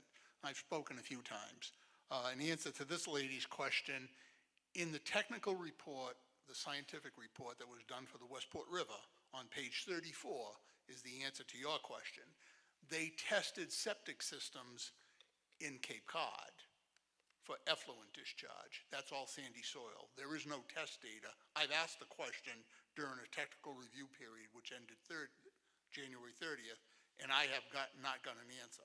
So I'm going to make the assumption that they did not test for effluent discharge in any of the clay or glacial till soils that are predominant in this area.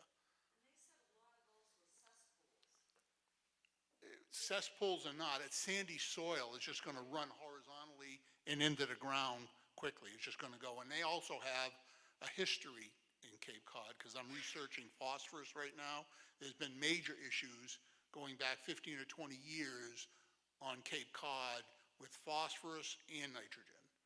So all of this is being originated down there, and if you start doing some good research, you'll start seeing there's a history of it. I have a very delicate, right now we're in the political side of it, because the technical commentary already ended. So now we have to put as much pressure politically on everybody.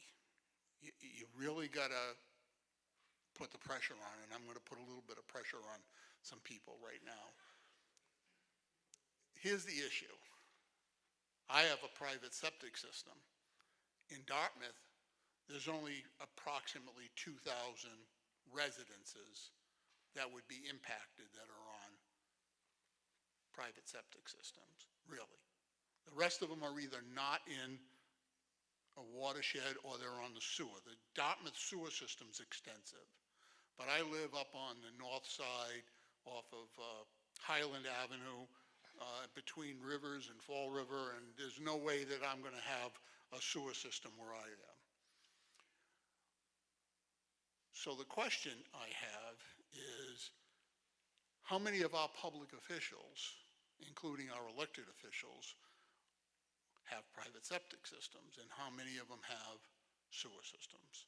Because the impact to a person with a private septic system like I am is going to be dramatic if they don't accept the watershed permit.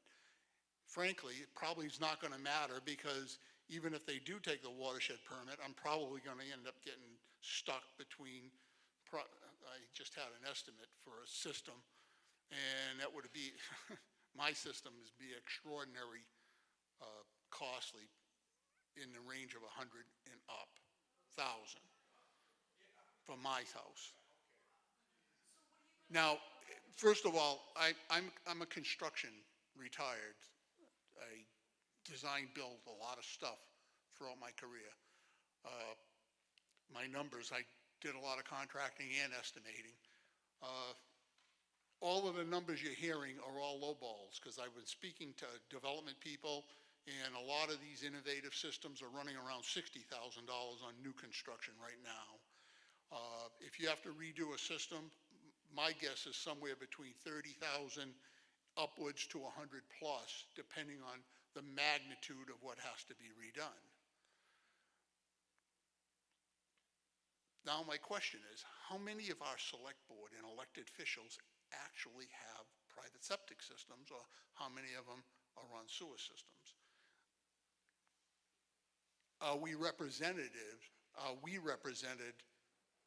as private septic system? And I don't like to single out or make classes, because I hate that. But I feel it would be very easy to throw the private septic system owners under the bus. I know that. I asked the question in the last select board meeting, and I'm going to ask the question again. What are we doing legally? And the other question is, that Chris is going to touch onto it. And I'm not a lawyer, but I've done a lot of research for lawyers. why can't we do some type of a legal intervention or something and force the state into depositions and interrogatories to start answering legal questions as to how they came up with all of this crap? If there's some way we can force that before it becomes law, I'd be glad to help participate with it, because I spent a lot of time doing that on some really large construction projects. I would really, I mean, it's... Yeah, well, the technical side of this is a disaster. So they're hanging their hat on the technical side, and nitrogen's a problem, phosphorus is a bigger problem, and there's nothing in the regulation that even talks about phosphorus, but that's coming, because that's a bigger problem than nitrogen. Not in the estuaries or brackish water, but in fresh water, huge problem. Thank you, I'm all set. So one thing I'd just like to add is that we got to be careful on, coming up with any premature, like, hey, we're going to go for a watershed permit, we're not. But I want to focus on the watershed permit for a second. Because whenever DEP gets around, if these regs pass, 3-5 years from now, so anything that's said by a current administration in whatever town, non-binding if it takes 3 to 5 years. There could be new members in at that point. But what we want to do is, and I've been saying this all along, and I've talked to a lot of people on sewer, and a lot of people on sewer go, oh, this doesn't affect me. Yes, it does. Because if the towns go for the watershed permit, and I think they're going to face insurmountable pressure from residents to go that route, as a shoot yourself in the foot now or a shoot yourself in the foot later approach due to the rush nature of these regs, and that we don't know how the watersheds are going to respond. That's why I always say, this goes back to everybody, all of the taxpayers in the communities that seek watershed permits. So don't sit back and say, oh, I'm on a sewer because, doesn't affect me. I think the administration, or whoever it'll be at whatever town, is going to face that enormous pressure, as Gottlieb said, to spare the residents of the burden. And the town puts their head in the noose. And then you all have to figure out how. It could be through reduced services. We just don't know. And as I said earlier, I'd rather be wrong than right. Hopefully this all works out. But this is huge, and it can be done better.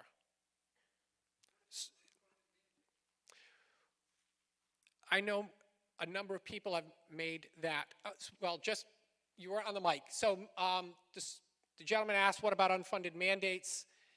DEP initially said, and we didn't play that part of that meeting that Mr. Gottlieb spoke at.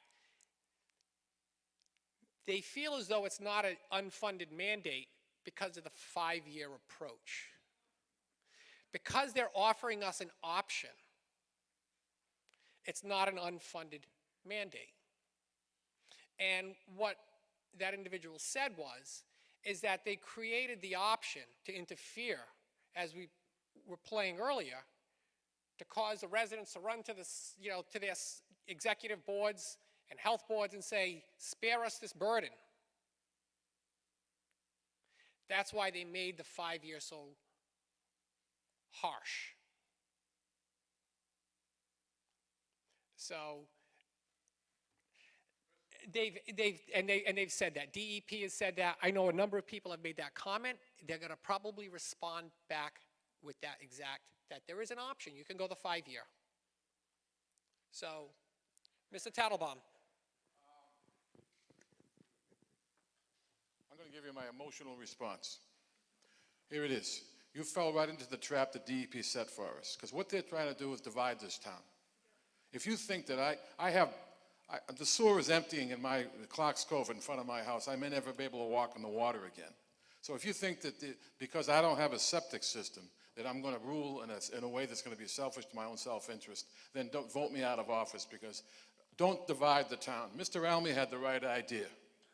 Let's not talk about what they want us to do. Let's talk about what we want to do and take charge of our own destiny.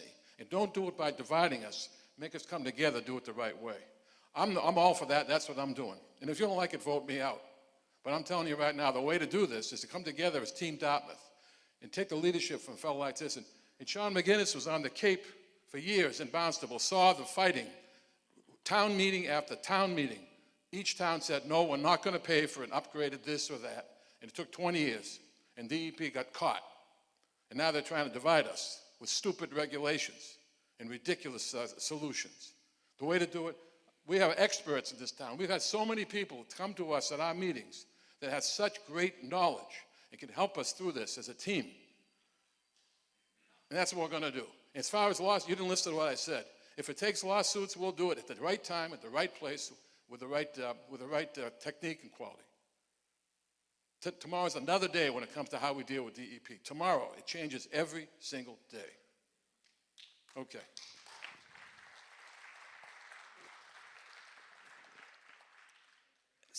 So I see you in the back, sir, but I did promise this out to Mr. Laranger in the front, and then we'll get to you in the white shirt in the back. Thank you. Chris, thank you very much for everything you're doing. Whether I'm the white elephant in the room right now, I'm not trying to divide us, but I think the question is going to go to the select board.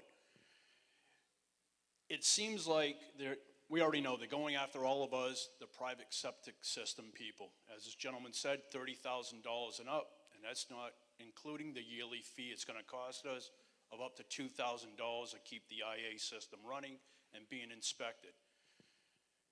If we lose, and I hope we definitely do not, I appreciate everything that everybody's been doing, and I hope we win. However, my question to the select board is, if we lose the septic system owners, we need to put in a new septic system. If then the state changes and we have to do a watershed and or update our waste treatment plant, there's going to be a considerable amount of tax increases to pay for that system. Are we going to get charged additional taxes if we're paying $30,000 and up, $2,000 a year annual fee for the new system? Would you folks be segregating us out of that system or out of that tax bracket is my question. And if so, this could be 5, 10, 15 years down the road. We don't know. We all hope it goes away. Mass DEP has not been transparent with us. They're hiding everything. I wouldn't be a bit surprised if they pass something underneath our noses. Would you folks be putting something in the bylaws that the people who are paying for a new IA system would not get an additional tax income or tax fee, is my question. Thank you very much. So I think I don't want to speak on behalf of you, but I think I can. It can't be answered now because we're not facing these regs right now. So anything that would be said would be non-binding on a future board.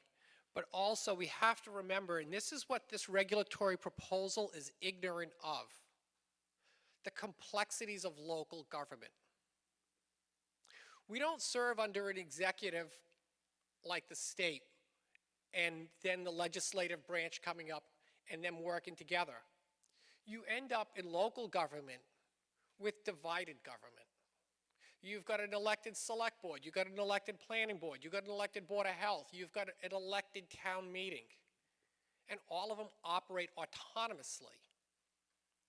So every June, we assemble here for this annual town meeting, and every respective town meeting member has the rights to vote, including on budgetary items, capital expenses, and so on.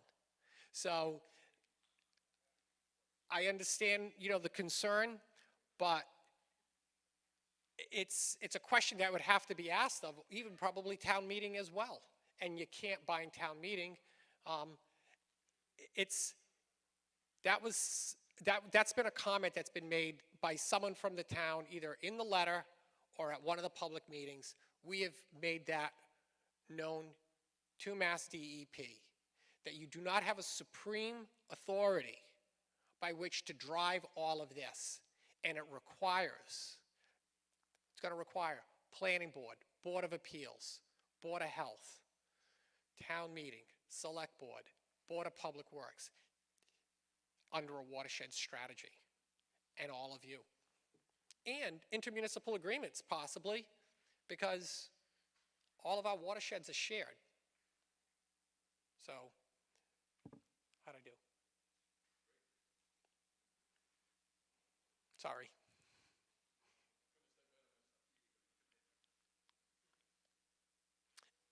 Gentleman in the back in the white shirt. Sorry, I almost forgot about you.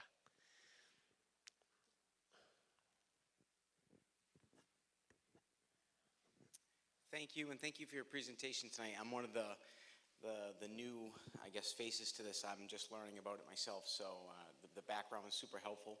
I guess, you know, one of the things that you talked about, and I heard some other people mention, is the outreach to the emails and the telephone numbers you had up there from DEP. And I apologize if we have some folks here, but where are our state delegation in this? Have they contacted DEP? Have they had conversation on behalf of the people who elect them to represent us at the state level? And can they be helpful in getting DEP to give you the information you need to give us all the information? I guess that's one question. And then related is, what is going on with the status of the coordinated effort? Because we're not alone. This is Cape and Buzzards Bay communities. What is the status of that coordinated, you know, effort? You know, and is the threat of a lawsuit from Dartmouth or a congregate of communities equally as strong to put DEP in a different direction, similar to the threat of the lawsuit that they have right now from this outside organization? Those are some of my questions I had. So as far as, you know, we have legislators, Representative Markey, Representative Montigny. They have been the spear point in the legislative delegation on this. They were the first that I am aware of to write a very scolding letter to Mass DEP. Not only on the proposal, but also on how they tried to bury this in the holidays and the distrust that has been created by this process with their constituency. So I know that their letters have resonated throughout the impacted region. I believe in talking to colleagues in the region that they've been looked upon as leaders for their bold courage to write their letters. I know that Representative Schmid also, if any of you are here from Westport, wrote a letter as well. So on another front, Senator Montigny and Representative Markey did file a bill in response to these proposed regulations. That should be something that is paid attention to by Mass DEP, because with the separation of powers of legislative versus executive branch, to me, that is a loud and clear message to DEP, because Senator Moran from Plymouth and Falmouth also filed a bill. And that is the legislators saying that this is our way of showing that you've got problems. So it's not just that crazy guy on the stage in Dartmouth and you people here tonight. There are real problems with these regs. And now we need you to continue to keep the pressure on those names that are on that sheet. Because to the best of my knowledge, the only contact that has been received by anyone from Dartmouth is an auto-generated email saying, we'll assign this to a member of our staff. That email I showed you earlier, I received that one Saturday, I read it. And the individual who's here tonight, you know, said, you know, put it on your website, share it, Mr. McCormick from here in Dartmouth. And the reason why I mention that is I've received so many of them, and, you know, he volunteered to share it. The people want common sense here, not to be bludgeoned, not to face, as MAHB, Mass Association of Health Boards, said, inhumane regulation that's ignorant of public health consequences, ignorant of the complexities of local government. Can we even accomplish all of this? We don't know who's going to be elected to all these boards, to whether we can execute all these strategies or not. And every town is different, town by town. Our charter is different than however Westport's made up. But yet we got to try to manage the same watershed. So, please, be relentless.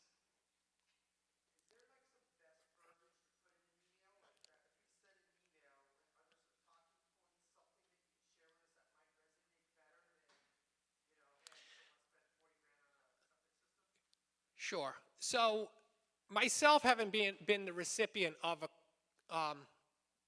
hundreds of emails about a system that was within the state's control, I got a chance to look at template protest letters. It was about a state facility. And, you know, you get it and you just go, yep, yep, yep, yep, yep, even though it wasn't within our control. But then every once in a while, someone would take the time to write it. So what I suggest to all of you is if you want to write, but what do I write? Why is this causing you concern to be here tonight? So you've got a roof to put on your house, because otherwise it's going to ruin your house if you don't. You got kids' school to pay for, daycare to pay for, having trouble, you know, credit card bills that are mounting. All of those stresses that we're hearing about in the news are affecting us all throughout Dartmouth.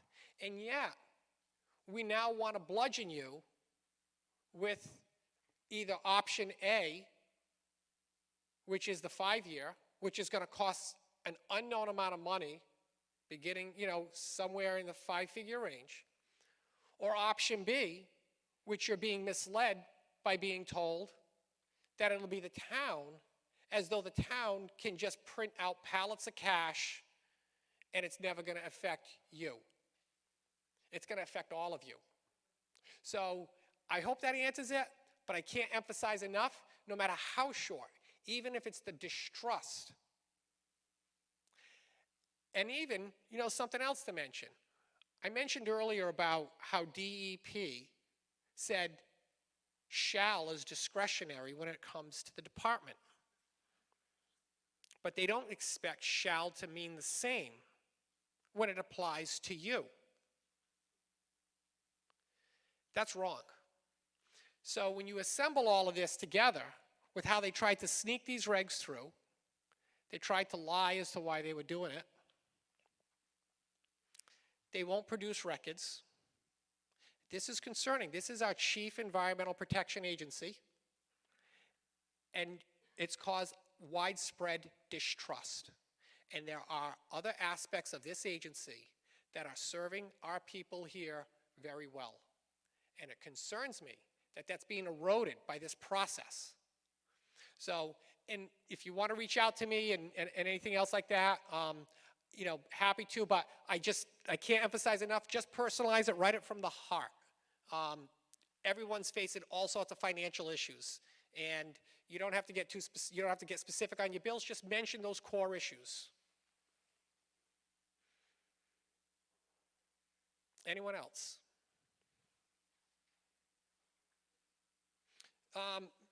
Mr. McDonald, and then I will take the gentleman in the front. Thank you. Thank you, Sean McDonald, member of the Select Board, but more importantly, a citizen of Dartmouth. When it comes time to writing a letter or speaking, speak from here. Write from here. That, in effect, has more effect than any technical aspect. How it hits you, it's how it will hit them.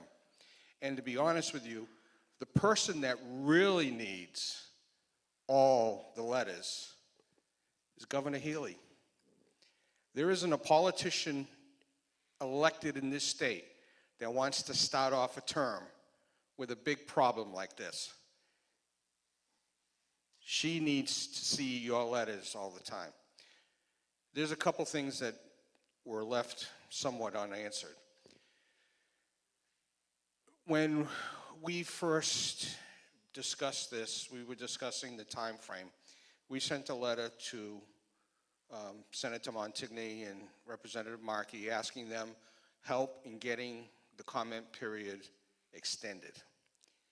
My initial request was until June 30th and not have the regulations take effect until January 2024. So when they said we'll extend the comment period to January 30th, okay, a little give and take. But then as we started getting some of the stuff from the lawsuit, January 30th was the day before DEP had to finish the regulations on January 31st. So even when they extended the comment period, they were disingenuous in doing so. They never told you that. Oh, we're just doing this because, yes, we want to hear from more people. Bull.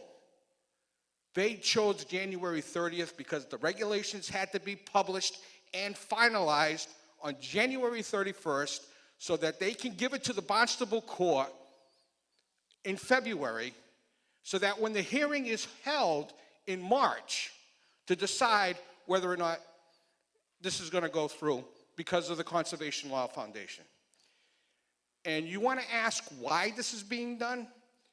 It's being done because the DEP sat on their ass for 20 years on this issue, and it took the Conservation Law Foundation to finally say, hey, you got to move it. You got to do something about this. Massachusetts allows for third-party participant lawsuits. Conservation Law Foundation chose that avenue.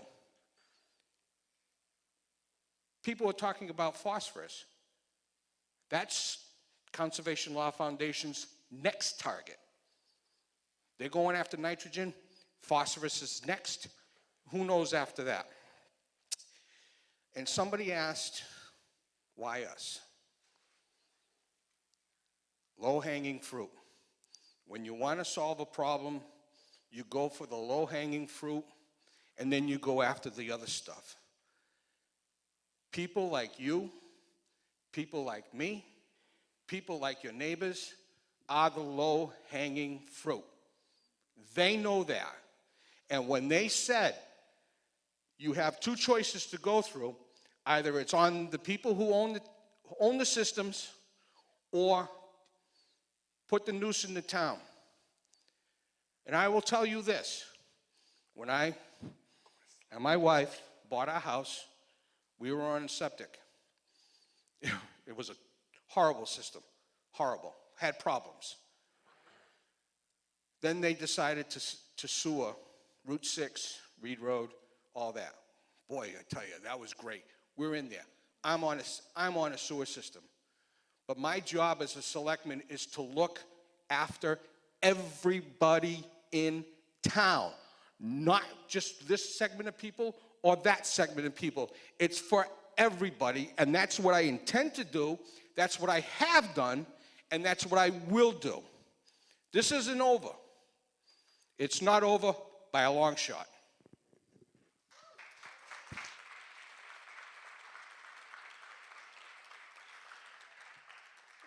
Thank you. And why we just advance back to this slide is important. Because why are all these areas green and other areas not? Well, Dartmouth threw a whole bunch of money at these reports that made this determination of impaired marine systems. These were communities that cared about their character. I started with the town in 1995. And what Mr. McDonald just mentioned, Dartmouth was a leader. And we did everything that we could do within our resources to protect our town. The miles and miles and miles of sewer extensions that we did. Reed Road, Lake Nokichoke, Route 6, Old Westport Road, subdivisions, Lucy Little Road, Tucker Road, all the area in that northeast corner, Bayview. We did all that. We maxed out our ability to sewer. We also had some of the first of the kind stormwater regulations, limiting impervious area in the sensitive areas of the Pascamasket River. We did it all, but we still have a problem. It points to the complexity. And what I just want to kind of mention is that earlier I talked about that production that we're working on with DCTV that we're going to hopefully release tomorrow about composting. Hopefully the Conservation Law Foundation is listening tonight and watches that video, because they should sue DEP next on composting, because it's an environmental tragedy and it's a public health malpractice by DEP to be continuing on with their regulations that are allowing the composting to go on in the backwoods of these communities under, you said so, so we believe you, everything is fine. So that's part of the problem as well with nitrogen. Anyone else? I'll take the gentleman in the green and then Mr. McCormick next. It's quite ironic. I had my septic tank pumped out this morning because my wife was complaining the toilet was running too much. There's nothing wrong with the tank. It was just to take care of her complaints. I've worked in a wastewater industry for 38 years. I manage a large municipal wastewater treatment facility in the state of Rhode Island. 12 years ago, the town had to spend $52 million upgrading its facility to meet nitrogen going into the Providence River.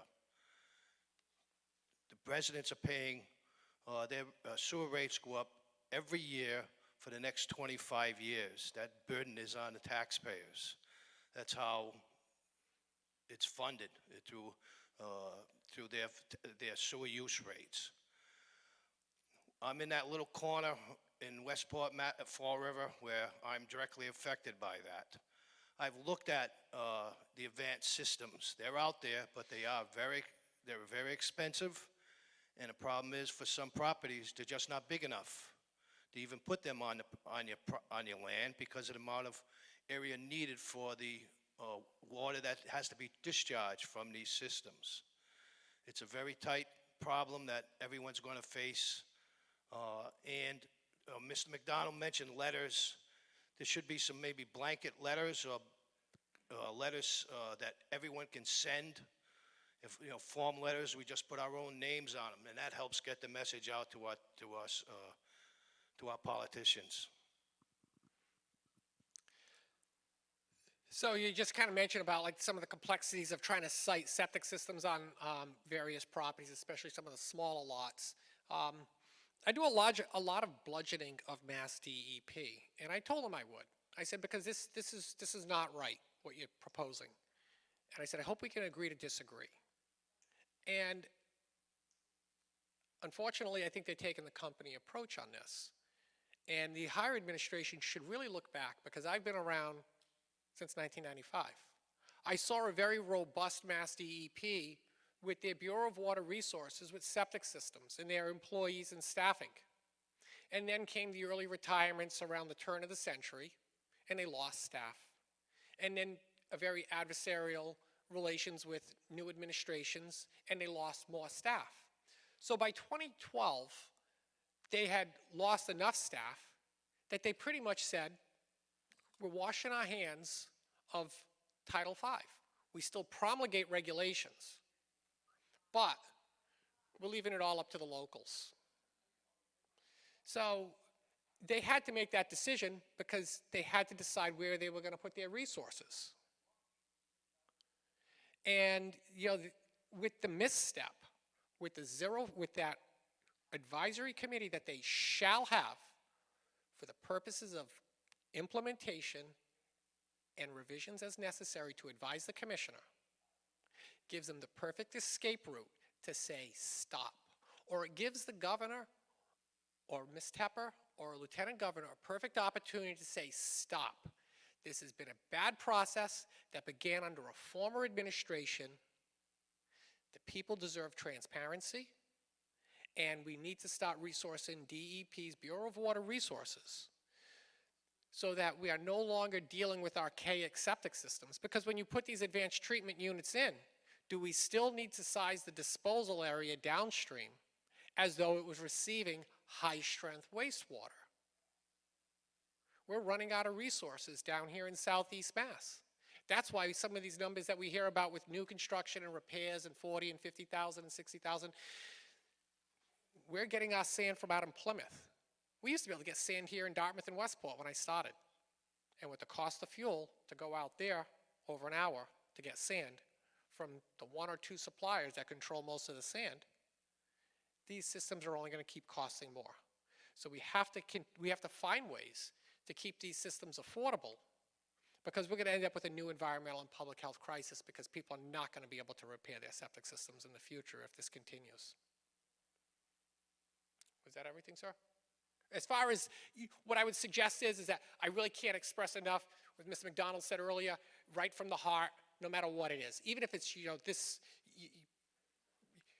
distrust, whatever it is, right from the heart, because that's what means most. I enjoy reading all of your letters. I love the individual nature of them, and I can't emphasize that enough. Someone said earlier, this is now going to go to an executive level and not the technical level, and they answer to you. So let them know why you're here tonight. Mr. McCormick, I'm sorry, you were next.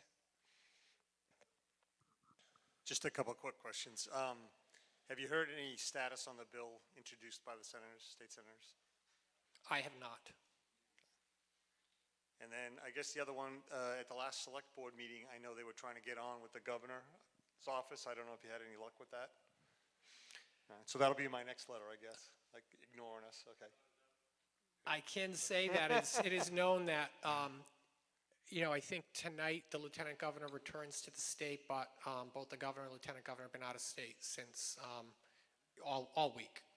So. They have phones, right? Okay, just checking. Well, I can send them mine if they don't have one, so. And then did the town lawyer agree with the department's lawyer on the open meeting violations? Just curious. So as far as the open meeting law violation, they've provided that response that was, I believe, the second to last or third to last slide. Now it puts it into the Attorney General's hands, and they will reach out to me as the complainant at some point and see if we are agreeable or if the AG's office needs to make a determination as a third party. So we want a third party to make a determination. I'm going to, sorry. I'll get you and then I'll go to you and then you're a second rounder, so. Nicole Plant, resident, broker, owner of Even Keel Realty. Thank you, Chris, for all that you do.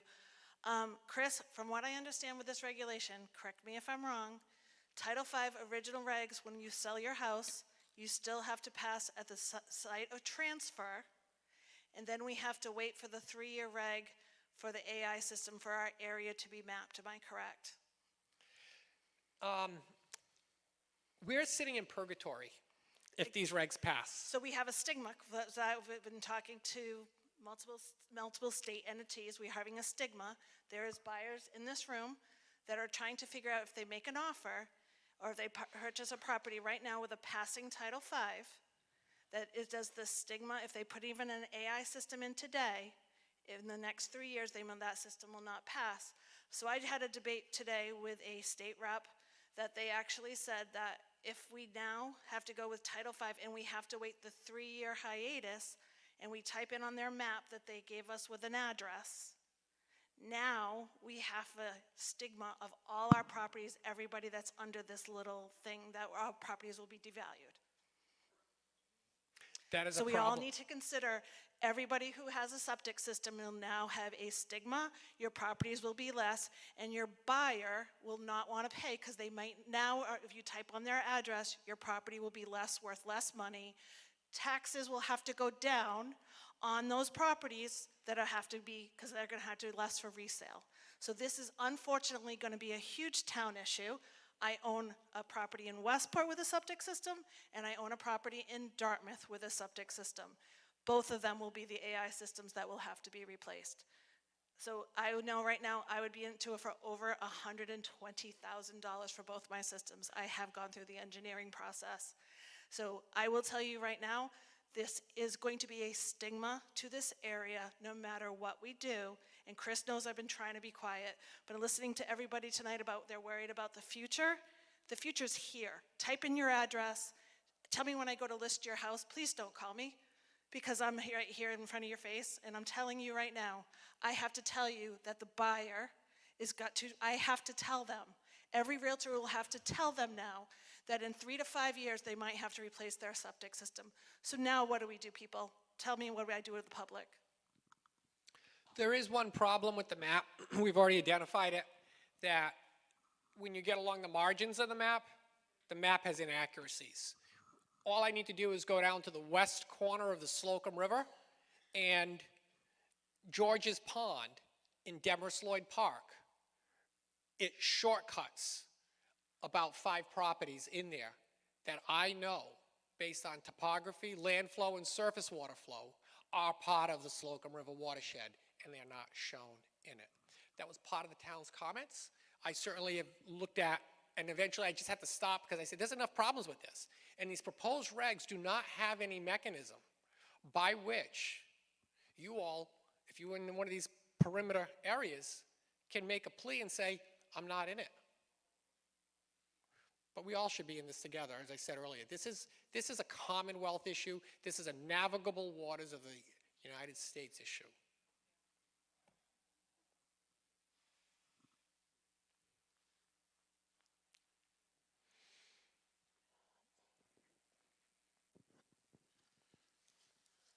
Thank you. My name's Chris Fay. I'm one of the concerned citizens in town, and I've been trying to play a role in this process since it came onto our radar back in November. I've been doing quite a bit of research into composting, and the more I look, the more I find, it just disgusts me. You know, the state is allowing composting. They've deregulated it several years ago, and they've done it with reckless abandon. They haven't looked at on-site water treatment systems to treat the nitrogen-rich runoff that could emanate and leachate off of these piles of compost. If you look around town in some of the backwoods on a nice crisp aerial, you'll see these dark piles of rich compost. One of the big issues with composting that the United States is seeing, we're seeing it in Maine, seeing it out in Western Mass, especially when there's sewer sludge involved, is forever chemicals. These are chemicals, for example, fire retardants, foam that firefighters might use for certain kind of fires. These are chemicals that never break down in the environment in an organic fashion. In addition, they're obviously rich with nitrogen. So nothing's being said about these forever chemicals. We've got whole towns and communities that are getting basically they're almost like a Superfund site, if you will, and that's not even being, treated in terms of any regulatory changes. State-controlled lands that we're dealing with. The state is hypocritical. They want to pass regulations on communities and individual homeowners, but they want no skin in that game. I'm floored by that, really, on how they can be on the outside looking in. If DEP's wastewater division genuinely cared about a clean environment, and that's part of their mission statement as a steward of clean air, water, and land, they would have addressed this 25 years ago. Because as you probably heard in some of those videos that were playing at the beginning, and that gentleman, Mr. Gottlieb, that was speaking, he worked for DEP at the time, they knew right out of the gate that Title V had its flaws, but they just allowed it to go along. And as I think, Chris, you mentioned, it took CLF to come along and say, now you got to fix it. But what have you been doing? You've been asleep at the wheel for 2.5 decades. So one of the big nitrogen contributors around here is the New Bedford combined sewer overflows. Today alone, we had about 500,000 gallons of raw discharge. That's combined sanitary sewer coming from people's homes and businesses in New Bedford, combined with stormwater flow, because it's beyond the capacity of the wastewater treatment plant. David, I know you've mentioned that, right in Clark's Cove. This is a continuing issue. I've signed up for alerts, okay, from New Bedford's wastewater treatment plant. And that alert is almost like a best friend. It keeps arriving in my inbox every other day, okay? We get a sprinkle of rain, and there's several thousands of gallons that come out of this thing. It's just gushing. CLF played a role in forcing the city of Fall River by lawsuit to create an underground tunnel system to store their stormwater, almost as an underground reservoir, okay? And that allows it to trickle into the wastewater treatment plant down off of Bay Street in Fall River in a fashion in which the plant can treat it. New Bedford's getting a free pass. New Bedford's under a consent order that the EPA has granted. My understanding is the numbers that EPA were told in order to give them that, what I'll call a lax enforcement, the numbers were way off. Once that outflow started to get metered, okay, and EPA understood exactly what they were dealing with, there was radio silence because there was a oh blank moment. We let these guys get away with it. But where are they today? And where is CLF addressing the issue in New Bedford that are polluting our waterways? Recreational fishing, shell fishing, the enjoyment of two town beaches, okay, on the east side of Paden Aram. They're actually not even making up, and they're not even meeting their obligations under that consent order with signing all our points of entry into these local waterways to make people aware that there could be raw discharge. A family bringing their kid to the beach, going in and playing in ankle-deep water, and there could be been a discharge not too past in the future. And it does dilute over time, but it does certainly when it's tested, you know, in the immediate time frame when it came out of these pipes, it's very rich. So we need a reset of this process, plain and simple. We need common sense solutions. I'm happy to hear that we're in communications with Buzzards Bay Coalition. The town has been a partner to Buzzards Bay Coalition for many years. However, they were a participant on that NSA subcommittee. They had representation there. They didn't tell the town that that was happening. It was all done clandestinely, okay? And that goes back to like open meeting issues. There was a lack of transparency from the state, and they need to own that. So instead of putting a Band-Aid on this issue, with going after 14% of the pollution problem in Slocum River that's attributed to septic systems, and that's based on modeling. Modeling needs to be real-world calibrated. I'm a civil engineer by trade. I'm educated on the environmental side of civil engineering. I don't practice in that area. But I use models in what I do in the transportation side of things. The best modelers can tell me what a traffic situation looks out on the roadway, and I go out in the field and I say, it's 180 degrees different. The models have flaws. Real-world calibration, site-specific, looking at things in this region is paramount to understanding how things work here versus down the Cape. So rewriting this and getting, you know, the current proposals off the table is key. Problem is, this is a runaway locomotive going down the tracks with no brakes. It's going to run over all of us as communities and as individual homeowners. So I feel if the town's going to be obligated to step up and make investments in pollution reduction, the state needs to play its part too. They can't sit up there in the ivory tower telling us we're doing bad things and we're in the crosshairs and do nothing about stormwater pollution that could be coming off Route 6, Route 195, UMass. You know, there's a wide median in the center of Route 6. BMPs is a word you've heard today. That's best management practices. There's ways of introducing stormwater flows into those medians and treating it, okay? There's a lot of BMP practices that are widely embraced in the civil engineering industry. The state's not doing anything. They just came and put some sidewalks down Route 6. That's great. What have you done to treat your own stormwater? Nothing. So I've been going to quite a bit of the select board meetings, and I want to thank you folks for being here tonight. It means a lot. I'm going to be candid. I think there's going to be some lessons learned, I would hope. I had asked for a town-wide mailer, you know, to go out in December. That didn't happen. We've got a lot of people in the room, so it's clear to me from the beginning, because we probably had 25 people, if we were lucky, at the high school back in the middle of November. Public awareness is certainly increasing, but we did miss an opportunity to probably add more voices during the public comment period, because we've lost the ability to really get this message out there and have people keenly aware of such a complicated topic. This is not an easy topic. It's got a lot of layers to it and a lot of science. So better communications going forward. The town has an ability to add your email for any alert. You can check off a bunch of boxes based on the committees. You may want to get meeting minutes or things like that. I'd encourage everyone, if you don't do that, get on there because it's a way of the town informing you. I'd like to see the town consider even a subcategory for this Title V issue so that email blasts can go out on the regular and people can stay informed on that.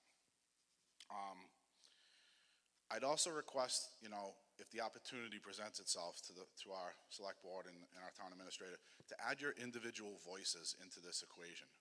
We've had great correspondence that's come out from the town, but I think hearing individual voices, especially at these public meetings that DEP's had, Sean McDonald he's been a pit bull for us at these meetings, and we need that. And your voices would be welcome in that too. And I know this becomes a technical topic at times, and it's outside of a lot of people's wheelhouse. But I think adding individual voices, more is more in that type of situation. So again, putting the scientific flaws aside here, I think we need to attack the process right now because, again, this is a train moving down the tracks. And these regulations, to me, they're tainted beyond repair, and they're not salvageable in their current form. So we've got to force DEP to go back to the drawing board. I'm one of the folks that thinks that legal options do exist on this. I wholeheartedly respect the opinion of town council on this, and I appreciate the fact that there are discussions with town council's counterpart in other communities, and perhaps there's a consensus out there that we wait on this. However, those legal options, if we wait, become a little bit more limited in scope. What's going to happen if it takes 5 years or so to designate the Slocum and Westport River watersheds as an NSA? Is that going to, and I'm not an attorney, and I do not play one on TV, but what's going to happen when that 5-year timeline burns along, and that wick is burning, these regulations become more deeply rooted and accepted, and more likely a judge would be very hesitant to toss these regs. So does that further expose us as residents and as a town as a whole and limit our options? So one option, Mike had mentioned this, something that I've done some research on and talked to some folks on, is an intervention option, okay? That allows for discovery of documents, of which I am certain are being held back by the state in this process. The amount of foot dragging on this doesn't borderline on corruption. It is corruption in its purest form.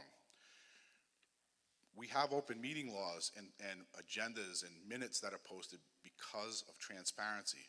The DEP almost wants to march to their own drumbeat on this. They feel like they're not party or subject to the layers of transparency that good government comes with. So having the ability to get a discovery by an attorney to ask for documents that may, I think Chris had mentioned, they have the legal means to hold things back while these regulations are still being considered and yet to be adopted. Well, if an intervention motion played out, I do believe it breaks down some of those barriers. What it additionally can do, to my understanding, is allow for depositions to take place, putting people under oath. There's been a lot of untruthful behavior from DEP in this process. Even at the UMass meeting, you ask a question, we got that in the FAQ section. They couldn't even answer questions directly because they knew if they did, that would be on the public record right then and there. And they're complicit in this. So I would respectfully request that the intervention motion be considered. And I know and respect the fact that a lot of these deliberations need to be made in executive session. We need to keep it closed because you can't develop strategy. But I'd really like a thorough explanation as to why that's not an option now, because it's an option that exists now that will be off the table once these laws become adopted. I hear that there's a warrant that's been filed for the June town meeting to transfer $200,000 from the reserve fund to cover the cost of outside legal counsel.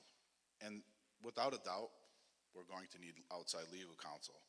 So I'd ask why that probably can't happen now. And again, I don't want to give any false impressions that what I'm proposing is the only option on the table or if it's viable. This is something that I'm trying to bring to this table as a citizen and as somebody that's involved in this type of business. I'm not a sue-happy person by any means, but lawyers have their place in society. And we've got the open meeting violation rejection. I read the letter from the state, and it's coming from a senior legal counsel at DEP. And we've got Chris as our Director of Public Health that will need to respond to that, and I hope that the town will provide legal support on that. Because I know the town has been willing to look at legal back in November when Assistant Town Council was giving a briefing on this. I watched that recording, I wasn't at that meeting, about pushing back on the open meeting law, dragging of the feet, if you will. And I know the last meeting, which I wasn't able to attend, I wasn't feeling good. I know that I think this coming Monday, the select board is talking about an executive session potentially looking at litigation against New Bedford. And you hate to do that to a neighboring community, but New Bedford isn't even answering phone calls from our public officials who are reaching out about this ongoing CSO solution that's needed.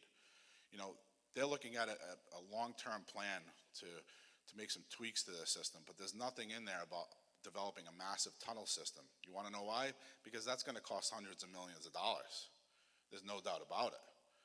However, they should be compelled to treat their own pollutants. They're hurting our waterways as well as Buzzards Bay. I'd like to see the select board, and I think someone mentioned it, might have been Chris, I'd like to see the CLF sue DEP regarding the solid waste issue. Why are they getting away with this, you know? And if CLF's not ready to do that, I think our town needs to be ready to consider that strongly. Because we've got data, and I can't wait to see this video that comes out tomorrow, okay? Because I think it's going to align perfectly with what I've seen in my research on these nitrogen impaired waterways and these little kettle ponds that are in the woods and whatnot. You look at before and after photos and there's complete algae blooms. It's attributed to, you know, these nitrogen-rich runoff areas. So I'd encourage the town to really start to look at potential litigation there too. This is the time where it has to be, I think, a multi-pronged approach. Go after the sources and then go after the regulatory authorities that don't want to do their job or want to be complicit in this. And I've got like a hypothetical question here. What happens, and there was a question that was asked in similar nature to this, but what's going to happen if the town decides to go the route of the watershed permit?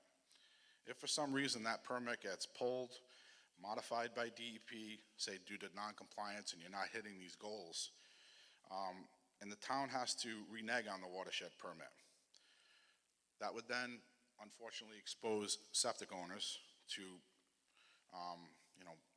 the alternative. And what if those owners have said, you know what, the ship has sailed. I'm not going to be exposed as a septic owner.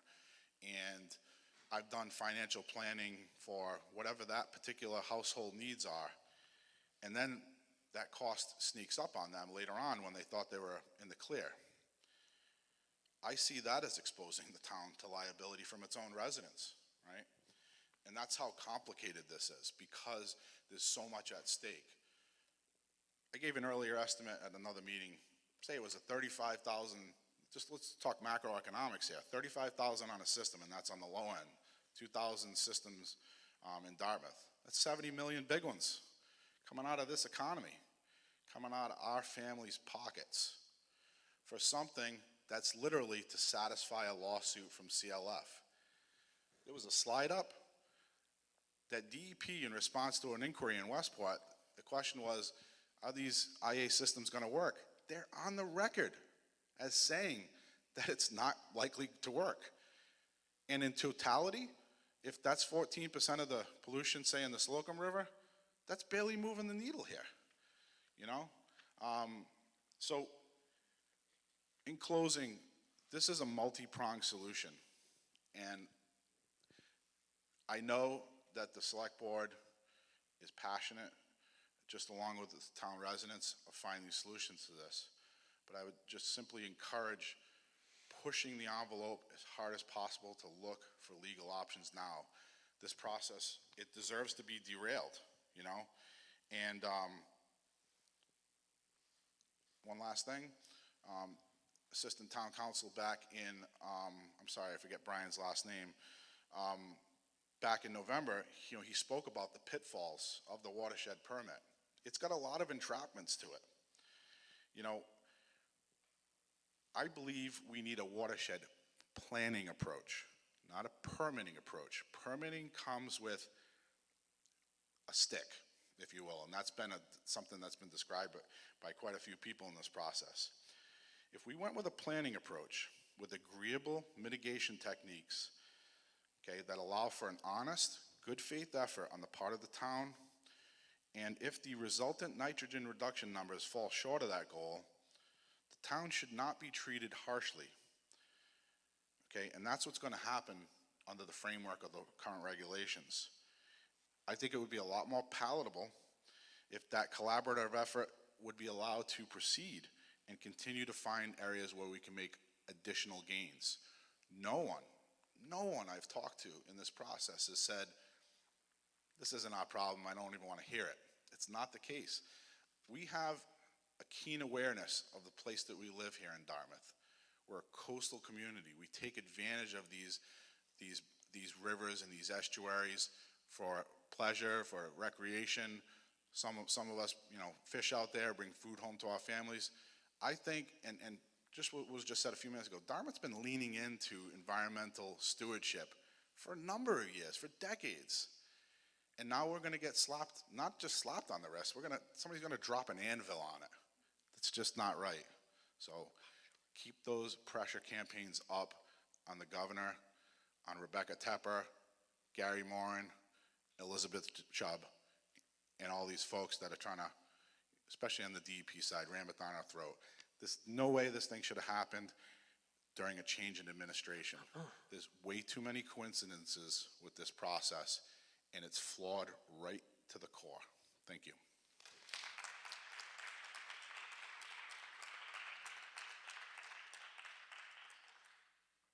So I just want to jump to the slide real quick because, you know, one of the concerns about the watershed permitting is that we're trying to solve all of the problem by going after part of the problem. Because, you know, you see in the Slocum River, half of the problem that we control as regulators is wastewater, which is only 14% of the load as estimated when they did the study. Sounds like a recipe for failure. And I don't think anyone here wants the town to fail either as an applicant or in our service to the town. We just want better regulations. Anyone else? Round two, and I think we're going to wrap it up. I see a lot of people leaving. Is this on? Yep, okay, very quick. Listening to our real estate agent talk brought something to mind. It's not going to matter which decision the town makes, whether they choose a watershed permit or they don't. As a private septic owner, if these regulations pass, you're going to have to upgrade your septic system. There's no way the town would be able to meet it if the way the regulation is worded. So we're stuck no matter what. But the bigger issue is being left in a vacuum of uncertainty for how many years. So if these regulations pass, my house is paid for in Dartmouth. I designed it and built it in 1994, free and clear. what's going to happen to the property value of my home if these regulations pass as is, with the stigma of not knowing what kind of a system is going to have to be upgraded to and installed. And if I do sell my house before this thing is, there's going to be a stigma associated with that, because then I'm going to be, the septic system's going to have to be upgraded, probably $100,000, and then upgraded again, right after right after we become declared a nitrogen-sensitive area. So that stigma is going to depreciate our whole town if these regulations pass. That's why I urge the select board to do something, because that stigma is going to hurt us immensely. Thank you. Thank you, everyone, for coming tonight. For those that remained, I know it was a long presentation, and, please send emails, send them often, and, don't stop. Ask for a response.